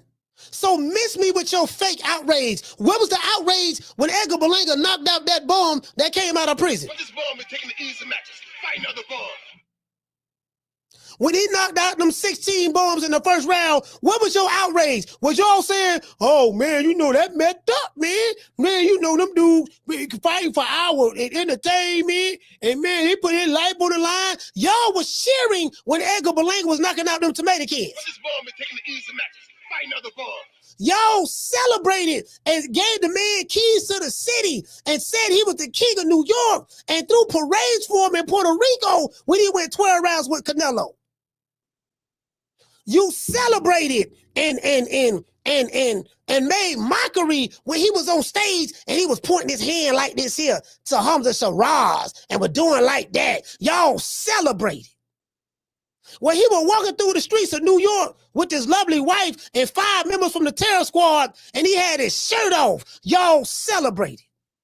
When he was standing in front of the projects with a chinchilla meat coat on, that's from head to toe, y'all celebrated. When he called the Fat Joe and Jada Kiss podcast and say, hold on, matter of fact, let's pull it up. Let's pull it up. No. Talk, hey, Ali, talk black to me. Talk black to me, brother. Talk black to me. No, we're not gonna do that. Not gonna let him get away with that. We're not gonna let him get away with that. No, sir. Miss me with that bullshit. Well, no, I don't want to hear your sympathy. I don't want to hear no, oh man, coach, you wrong. None of that. Because y'all wasn't doing any of that. Y'all wasn't doing any of that when he was knocking them bombs out. But this bum is taking the easy matches. Fight another bum. You get what I'm saying? Y'all wasn't doing any of that. When he was walking down the street, when Edgar Berlanga was walking down the street doing this, when he was walking down the street, They about to, you know what I'm saying, drip me out for this fucking weigh-in so I could look at this fuck nigga today. You know what I'm saying? I'll probably smack the shit out of him. where you was at when he was called a Hamzah Sheeraz, a F nigga and all that? Where you was at? That's because I feel like it. Yeah.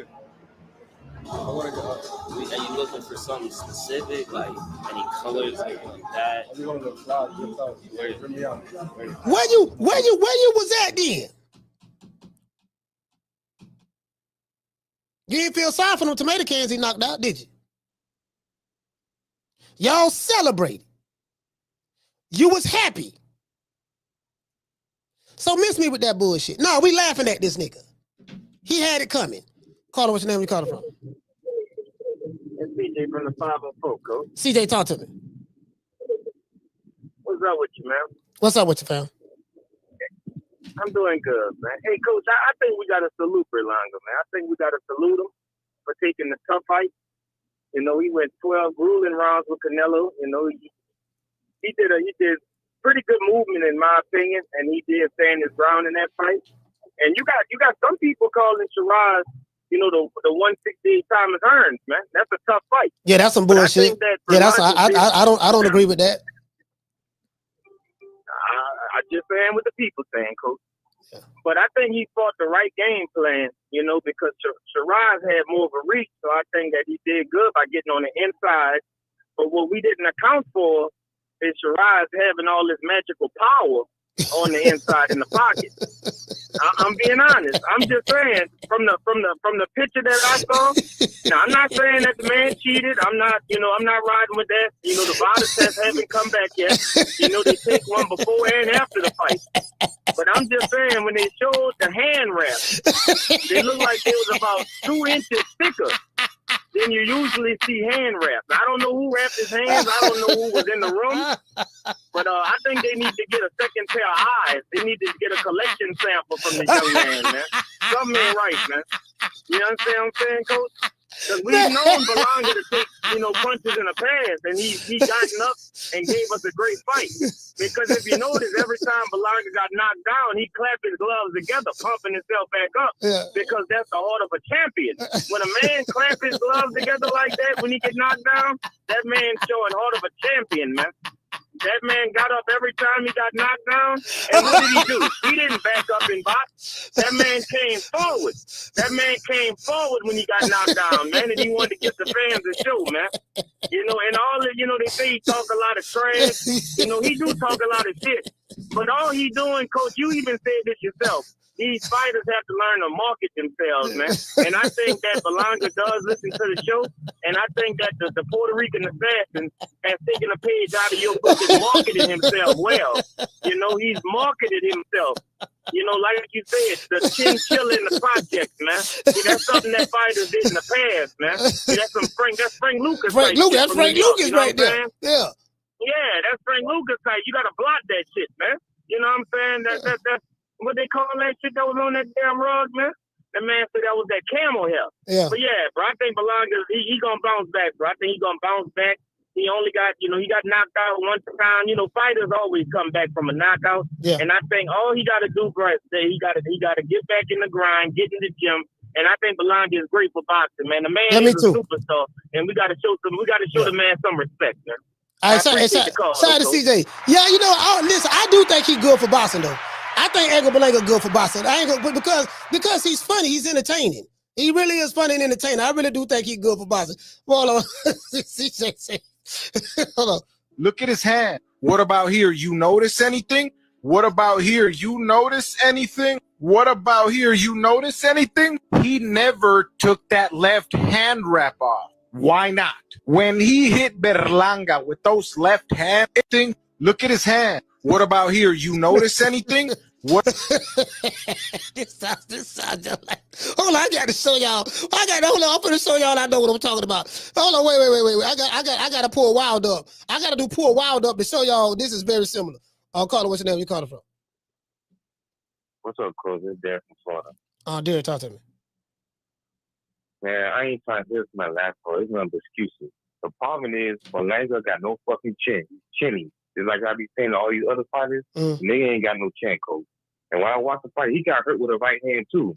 I seen Sheeraz throw a right, and that nigga got hurt. He got hurt with the right hand, He got hurt. Yeah. Yeah, so I don't know what he making excuses for it. And then he got dropped by Walter Canelo. I don't think Cuz is the same like he was years ago. He got dropped by Canelo. He's chinny. You feel me? So I ain't gonna say that. On top of that, he ain't show no head movement. He was getting caught with left. Like, how many times you gonna keep getting hit, Coach? Eventually, you're going to get dropped. You human. He's not no fucking robot. Man ain't no robot, bro. He ain't move his head. He keep getting caught with a left hook. And he got caught with a straight right, too. So that's on him. The nigga ain't got no chin. So that's just what it is. They just mad because they don't keep that same energy. What Ryan did, you know, when he started cheating, they were praising Ryan and shit. They don't care. Lisa Baumgartner, Top Dirty, they ain't care about that shit. They don't talk about that shit. But nah, Sheeraz, though, he put them. Yeah, well, Sheeraz put them beats on Berlanga. Oh, it's a problem now. Nah, they got to hold that L. That's my call, Coach. Absolutely, Phil. Hey, hold on. I'm trying to pull. Hey, this right here. Bro, I gotta show y'all this, fam. Now I gotta show y'all this because some of y'all are new. So listen, some of y'all are new, and y'all got to see this. Hold on, y'all got to see this. Hold on. We know by now Tyson Fury is the newly crowned WBC heavyweight champion of the world, Deontay Wilder. Now, the reason why I made this video was because I wanted you all to remain critical on Wilder, Wilder's team, and his supporters after the fight. As I told you in previous videos, Wilder follows a pattern, whether or not Wilder himself is aware of. How do we know that? Because again, Wilder prefaces.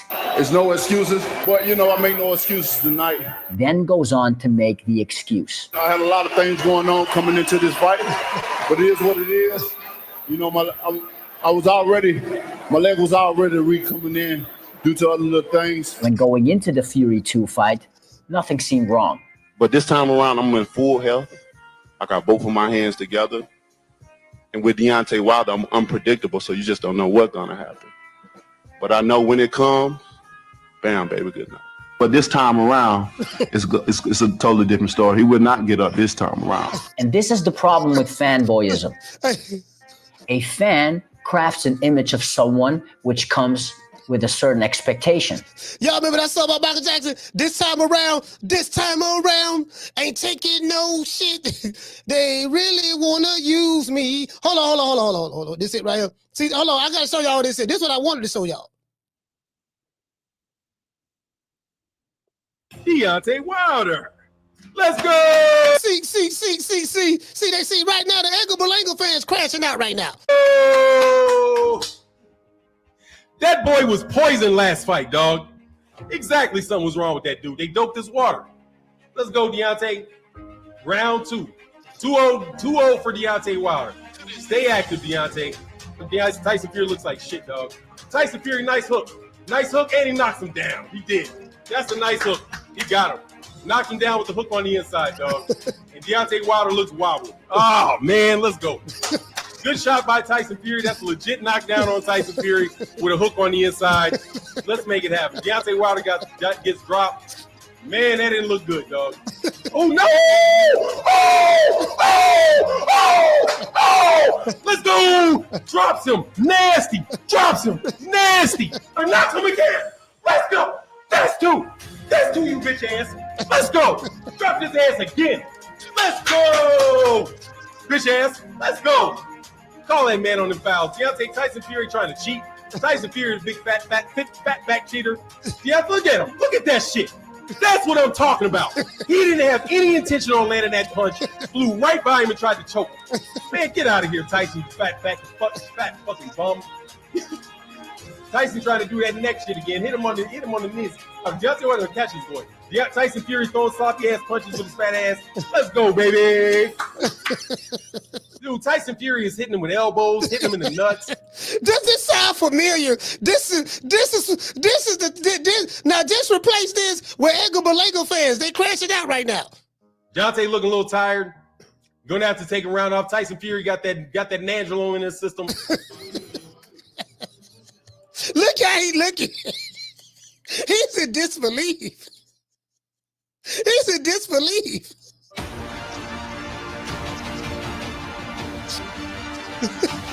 shaking his right hand like you about to land a big right hand with them loaded ass gloves. You know what I'm saying? Wait with them loaded ass gloves. Tyson Fury, Deontay Wilder still up against the ropes, man, fighting his heart off, man. Come on, Deontay. Tyson Fury jumped in there with a headbutt, grabbing him. Deontay need a knockout to win this, yeah, but he ain't get a knockout. I can't see it. Deontay Wilder looks tired, man. Deontay Wilder's hitting with clean right hands, dude. On the real, see, Tyson Fury got them loaded ass gloves on his hands. Deontay Wilder with a body shot. Deontay Wilder gets hit. Yeah, that's it. Got him with that. Knocks him down. Yeah, it's tough, man. Deontay Wilder got beat up, man. It's tough, man. Deontay Wilder getting beat up by this guy. Tyson Fury's leaning with everything. That's it. That's it. They gotta stop the fight. Tyson Fury guy, they gotta stop the fight. Nigga about to cry. Nigga. Yeah, that's what it was, man. Game over. Great fight for Deontay Wilder, man. He pushed it in there, man. Tyson Fury is just too rough. It is what it is, man. Tyson Fury was just too rough on him, man. And Deontay Wilder went out there, man, the best that he could, man. I like that, man. That's what it was going to be, man. Fair and square on Tyson Fury. Tyson Fury just a dirty fighter, man.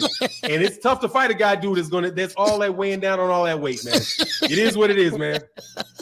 The nigga was cracked. It is what it is, man. He gave everything he could to that fight, man. And Tyson Fury was the better man. He said, no gas tank. I mean, he took his gas tank. Tyson Fury, he took his gas tank with all the leaning and the holding and the mugging he did with it. It was a great fight, though. Deontay Wilder. Oh, no, this ain't it. Oh, this ain't it. Hold on, this ain't it. Hold on, let's. No, this ain't it. No, sir. No, sir. Yes, Deontay, as I understand it, you've been fully vaccinated for quite some time. And I was just wondering if you could lend your perspective on maybe the reluctance of a lot of boxers to not get vaccinated.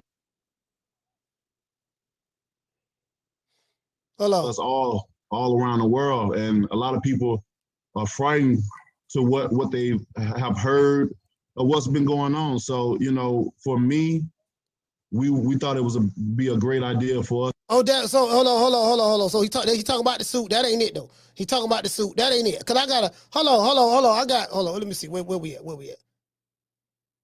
This it right here. Hold on. This right here. This Pete. Hold on. I think this hold on. This it right here. What a one at. What a one. What a one for God. Hold on, I got one with. Hold on, I got one with. Hold on, this the one. This one. You hear me? Yeah, I got you. He said he was on some juju right here. Me? But life is amazing, and this is what this world is all about, man. It's power in this world. It's power in this planet that we live in, and you just have to sometimes accept certain things and go along with it. Life teaches you a lot of lessons, only for those who learn, because just because your age don't bring wisdom. Age do not bring wisdom, because you can be an old fool as well. But that's why they say knowledge is power. He said he was under that juju. Knowledge, you must apply it to life, and that's how you become wise. So I've loved all the situations and the different things that I've endured and had to go through. It's only making me wise because I'm applying it now. I'm applying certain things to my life that make me wise in the future. Hello. And I'm looking forward to mask off. They knew something was wrong with Deontay Wilder. Out of 5 years with 10 title defense, you don't know what's going on. Then hey, may God be with you. But like I said before, many people, especially in boxing, they did this, Ray. They did that, Ray. Yeah. Allowed them to do this. They saw no evil. They heard it, so they didn't speak. And then when you ask about the gloves, well, you can't not see that gloves do not bend. Your wrist can't bend unless you double joint it or something. How the hell it bends 90-degree angle? It don't keep a fold in. It don't keep a fold in space. Nor does it have. It's impossible for that to happen. On top of all the other things, you know what I'm saying? But God is good. Deontay, is that why one of the reasons why you decided to part company with JD's, because he was in the locker room watching the hands, get taken? Now, why am I playing this? He said, is this the reason why you want to part with JD's? Because he was in the locker room watching the hands get wrapped. True. Edgar Berlanga had somebody in the locker room watching the hands get wrapped. Now, guess what happened? Guess what happened with Deontay Wilder? And everything else. I mean, was that a point of contention for you? Why did I do what? I'm saying why you decided to part company with JD's is what I'm asking you. Who gave you that information? No, I'm just saying is that you parted company. You guys, he's no longer with your team, right? Who gave you that information? No, I'm not. I'm just asking. Oh, you're asking. You're asking. No, Jay is still with your team still. Oh yeah. Jay's still here. Here. So JD's is still there. The guy who watched Tyson Fury hands get wrapped. The same Tyson Fury who they saying cheated with the gloves. This is that all over again. Hold on. This is that. This is the same thing. Hold on. But I got Lord, I got Lord have mercy. Boy, hold on. This ain't nothing. This ain't nothing. Hold on. Where that one from BDA at? Where's that one? Where's that one from BDA? Hold on. That's that one. That's that one. Hold on. Boy, I gotta listen, boy. I gotta show y'all that. That's about he turned down $100 million deal. Like, I hate to see you Edgar Berlanga fans go out like this, dog. I hate to see y'all go up. Bro, you listen. I hate to see, cause I'm a clown y'all, dog. I promise you I'm a clown you. I'm a clown y'all. Silence is golden. But my ears can still hear and my eyes can still see. The Bible also tells us to be swift to hear and slow to speak. You see, what you don't understand, thief, what you did is what my people deal with all the time. Someone cheating them from providing their greatness into the world. But it's a burden that we cut off only to make us stronger. I saw in the first fight where Ricky Haddon was pulling down your gloves to put your fist in the improper position. Y'all tried the same method the second time, but this time you scratched flesh out of my ears, which caused my ears to bleed. It's impossible for a brand new 10-ounce glove to bend, to keep a smushed in form, or to have loose space. I highly believe you put something hard in your glove, something the size and the shape of an egg weight. It's the reason why the side of my face swelled up in an egg weight form. This is the path. If this is the hill that you Edgar Berlanga fans want to die on, so be it. True.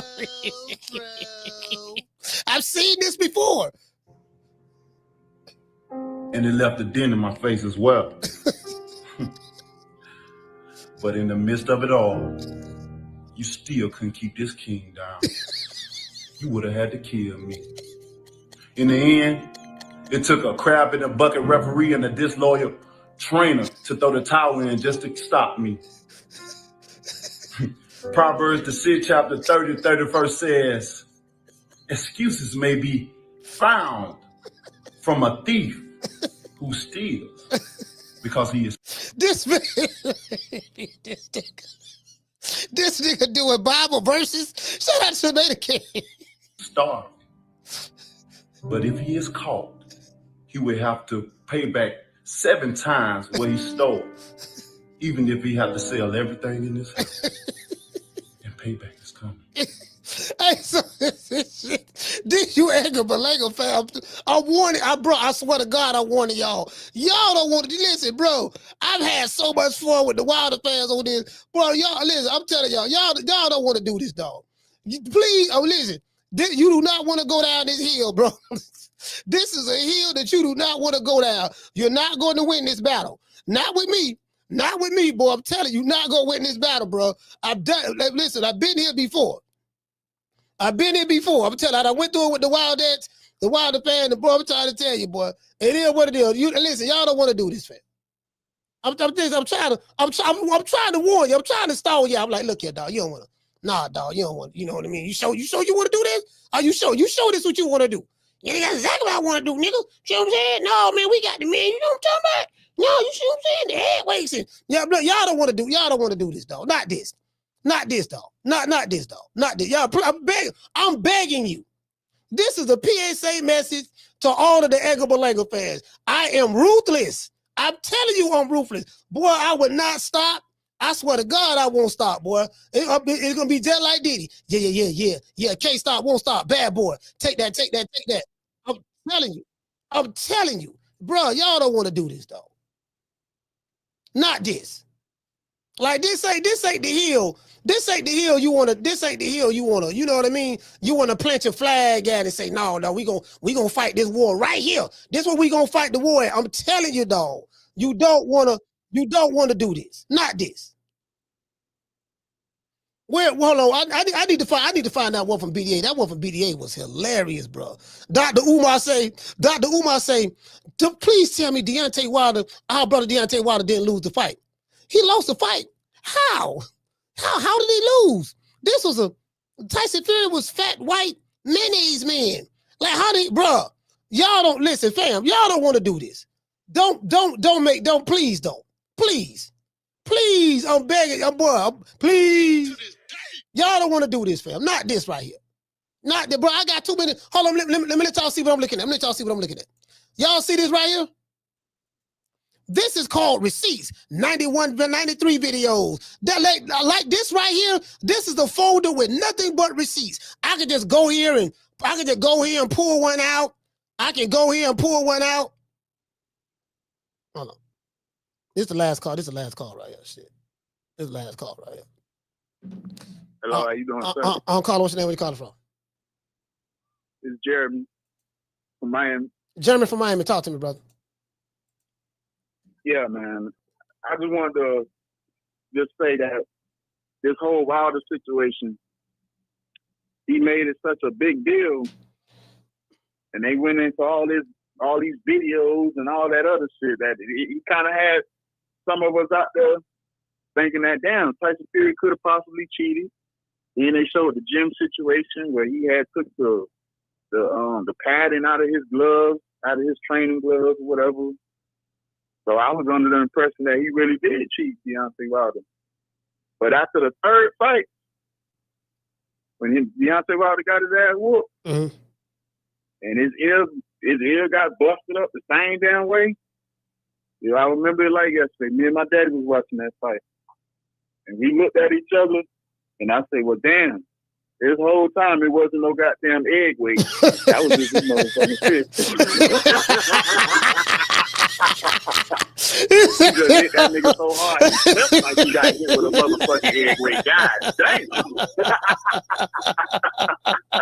That nigga said, you left my face swollen with an egg weight. Nah, nigga, that was that nigga pissed. That nigga hit you that hard, I almost had that boy looking like Martin Lawrence. Had that boy looking like Martin, boy, when he fought Kramer Hearn. Bro, it was bad, bro. I remember, man, I had dudes hit me, y'all, coach, man, nigga, I got called every name in the book. I say, fam, that ain't making no sense, fam. Like, no, man, you ain't looking. And I remember young Pharaoh, he put together a petition. It was such a big thing. It was such a big thing because they had to go to court. They had to get that third fight court ordered. Yeah. So the judge was like, man, you know what? All this cheating talk, I'm going to watch the goddamn last fight. That's what the judge said. And I want y'all to go. Yeah.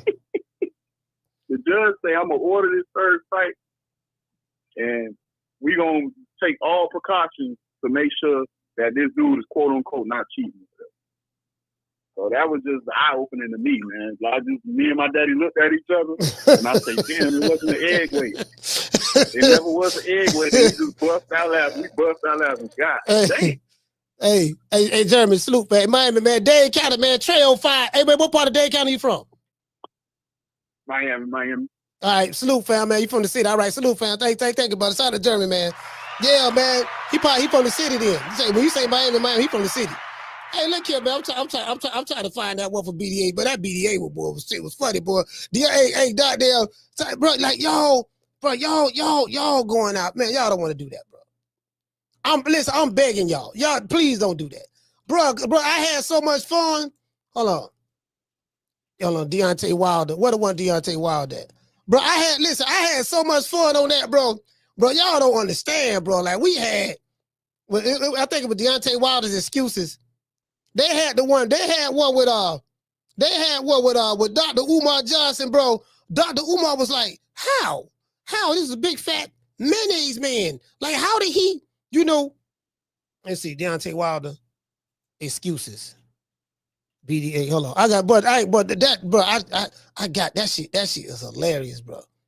That was hilarious, bro. They had, bro, listen, they got Fannon on there crying, bro. That's what I want to show y'all. They got Fannon was crying. Boxing SheGo was crying. Bro, they was crying, bro. They was like real tears. Like, these niggas in their 40s and 50s. I say, damn, this nigga, bro, they was really And I'm seeing the Edgar Berlanga fans going down that same path. I'm like, fam, dog, y'all don't want to do this, dog. Because I'm telling you, bro. They don't, hold on. Damn, what that's, and then I got to find it, dog. Man, I got to find it, man. Bro, man, listen, bro. They was, Edgar Berlanga, bro, listen, bro. I'm trying to tell, y'all, please. Top 10 excuses. Stephen A. Smith. Oh, here it go, the gypsy spell. Here it go right here. Here it go. Hold on, this one of them right here. This one of them right here. Hold on. This shit right here, hilarious. Let me see. This is. We need more excuses on these. That boy was poisoned last fight, dog. He doped his water. Tyson Fury with his wrinkled ass, fake the fucked up ass looking gloves. Tyson Fury got that Nangelo in that system with them loaded ass gloves. It's just a dirty fighter, man, because all that holding and all that bodying. Tyson Fury failed to beat the 10-second count. You had him was pulling down your glove to put your fist in the improper position. You scratched flesh out of my ears, which caused my ears to bleed. Put something hard in your glove, something the size and the shape of an egg weight. It took a crab in the bucket referee and a disloyal trainer to throw the towel in just to stop me. You know, my uniform coming out, Kevin, was way too heavy for me. I didn't have no legs from the beginning of the fight. Now, see, they thought they was going to take me out in the second and third round. But that voodoo judo, that gypsy gumbo soup didn't work. And with his white privilege, he was able to surpass a lot of different things. There's power within the blood, let alone black blood in ritual. And if you notice, the more blood that was on him, the more powerful he became. When he licked them, the more powerful he became. Saliva is a very dangerous mechanism, especially when it comes to spell work and gypsy spell work. It's the third time they fought. It just don't sound right to me. The brother was in much better shape. Fury was all fat and sloppy looking. Come on. Boxing is fixed. Boxing is fixed. He used the wrong ancestors. That's why this big gypsy king motherfucker, I said he gonna win. You want to know how I know he was gonna win? I looked at his shorts. It said gypsy. So he walks down in his costume, and I said, oh, shit, he's under ritual. This is a slave mentality beating the nigga down. It's issues with the A sample of Tyson Fury's A sample, and they're waiting for the B sample results to come out. He was fighting emotionally, and he let his emotion from all of the anger get the best of him. It came from him punching and not breathing. When Wilder was punching, he wasn't exhaling. Tyson Fury putting all of his weight on Deontay Wilder. I wholeheartedly believe Tyson Fury cheated in the second fight, okay? Yeah. This third fight, he did a little small little things, but nothing to really cry about. But I think that the damage was done in the second fight. The damage was done in the second fight.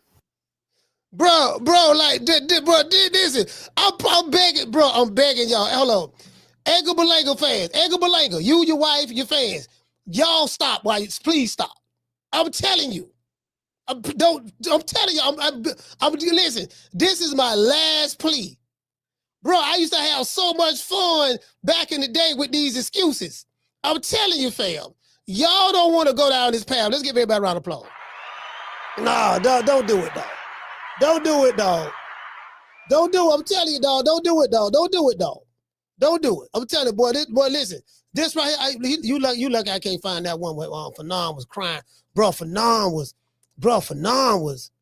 man, Fannon was, him and what the dude named SheGo, bro, they was crying, bro. Like real tears. Niggas was boo-hoo crying. You know what I mean? And bro, it was and I'm like, they were talking about the glove, they were talking about the water bottle, they were talking about juju. Let me see, this it right here? This the gypsy spell? No, that's the gypsy spell right there. Y'all see this here? Lady talking about the gypsy spell, and I didn't show it to y'all. Yeah, that was the gypsy spell, and let's see, Deontay Wilder excuse. I gotta show you. I got this shit, dog.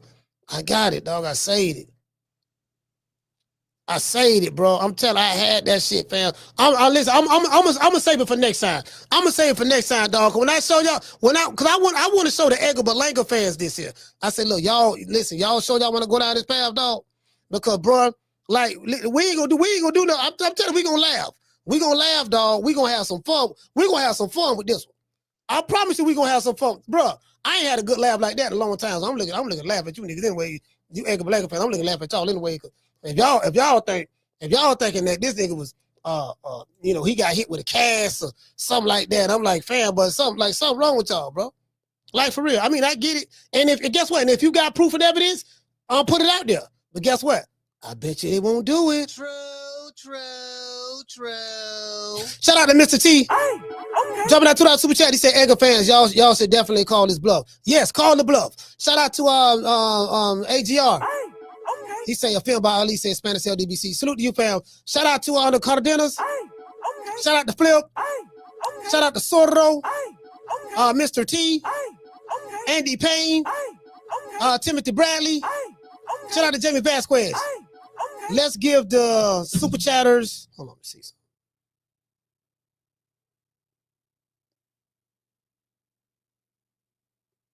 Let's give the super chatters a round of applause.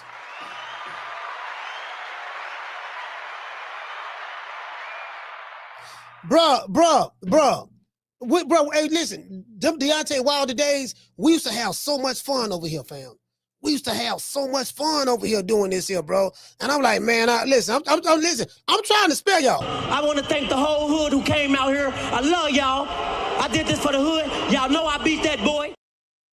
I'm trying to spare y'all, dog. You know what I mean? Because I like the Puerto Rican assassin and all that there, fam. But, boy, listen, bro, y'all gonna lose on this one. We must internalize the flatulation of the matter by transmitting the effervescence of the Indonesian proximity in order to further segregate, to preclude on the issue of world domination would only circumvent circumcise the revelation that reflects the aphrodisiac symptoms which now perpetrates the Jericho's activation.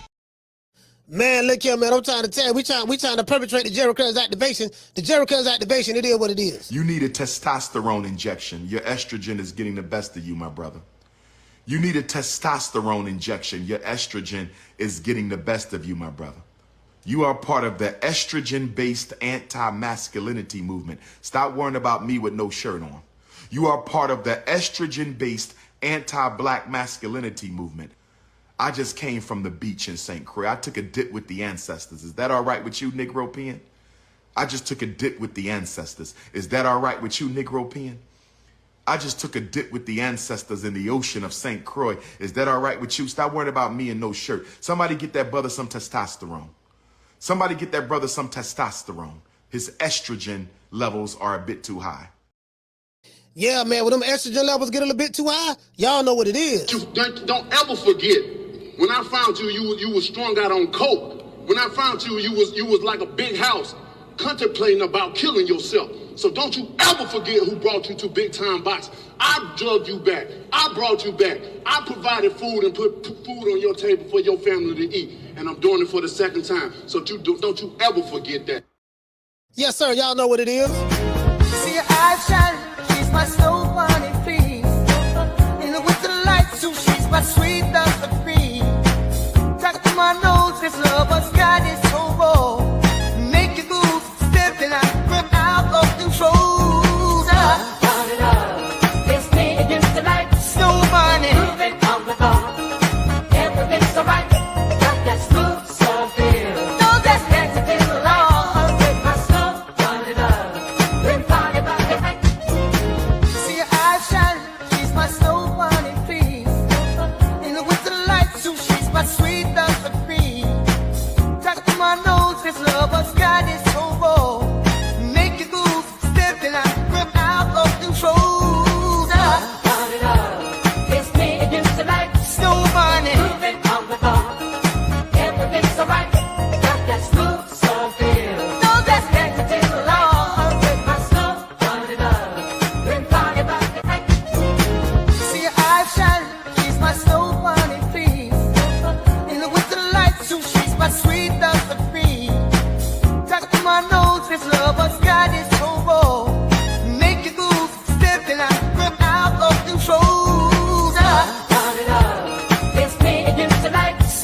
man. It is what it is, man. A little bit of snow, but love, man. Y'all know what time it is. Shout out to everybody in the chat, man. Shout out to some in November. Man, look here, bro. Shout out to Nessa Gills and the Boston Boys, man, for getting Turk Out of Sheik on that show. That was good, man. Ness did a good job. Turk Out of Sheik for prove that Mama Hopefield is a liar. I already did it, but you know. Shout out to Mika Lovem. Shout out to Big Money. Shout out to IBS. Big John Doe. Sonny Augustine.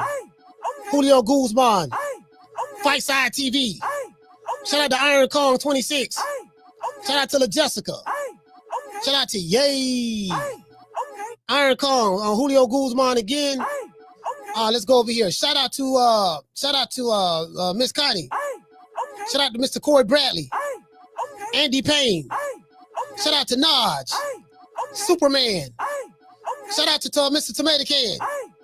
Bishop Bullwinkle. Angel Eyes. Shout out to Tagger the Gigi. Shout out to Tila. Mr. T. Dr. Mario. Shout out to Bishop Bullwinkle again. A film about Ali. Shout out to Ali. Shout out to Xander. He said, I forgot the costume. Yeah, I forgot about the costume. Yeah, shout out to 15 rounds. Shout out to who else we have? Shout out to Schoolo X-Man. Jamie from New York. Yeah, man. Listen. I'm trying to spare him, dog. I'm trying to spare him. I'm like, look, fam, y'all don't want to go down this path right here, bro. Y'all need to go look at some of my old shows. We had classics. We had classics, bro. Cause I'm gonna give y'all that same. I'm gonna give them that same energy. I'm gonna give them that same energy, dog. Same energy we gave Wilder. We gonna get them the same energy. We are not playing. True. Yeah, boy. I'm talking about, boy. They were threatening niggas. At least Edgar Berlanga fans ain't threatening people. I had Wilder fans threatening me. Listen, I got threatened. Listen, there's only two groups of fans since I've been on YouTube that I've been threatened over. There's two fighters that I've been physically threatened over online. Deontay Wilder was the first one. And Errol Spence. It's something about those two fighters. They fans threaten. Nigga, you better not come to the fight. I heard drop the Addy. I got shooters. When I'ma slap you. No, ain't nobody saying slap. The dude said, yeah, I'm gonna put the magnum to your head. We got loan money, bro. Somebody say Tank. No, I ain't never been threatened by Tank. I haven't been threatened by a Tank fan yet. You know what I mean? So, which is surprising. They know it. That's very surprising. Hey. Yeah. Oh, that look good.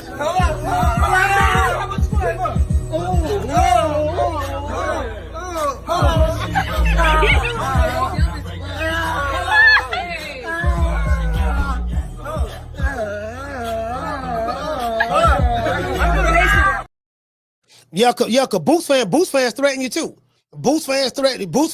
They threaten Brian Norman Sr. Yeah, them niggas out of Philly, they be threatening motherfuckers. Yeah, nigga, come to Philly, nigga. Yeah, they do that shit too. They do that shit too. Like, these niggas is crazy.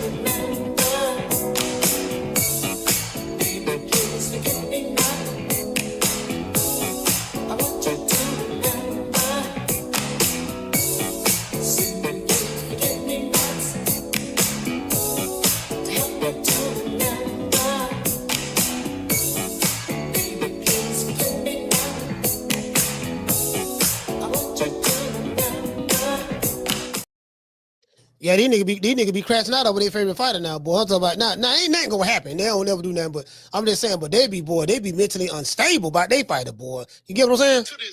It is what it is, man. Shout out to everybody in the chat, man. Shout out to Jamie, Ali, Joe Quinn, G5 from the Bronx.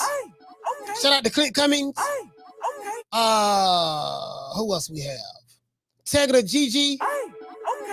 Miss Connie, Bishop Bullwinkle, Dante Comedy Salute Fam, New Country. Shout out to Miss Sheila. Shout out to Naj, Mr. Andy Payne, Dr. Paul Evans. It is, listen, it is.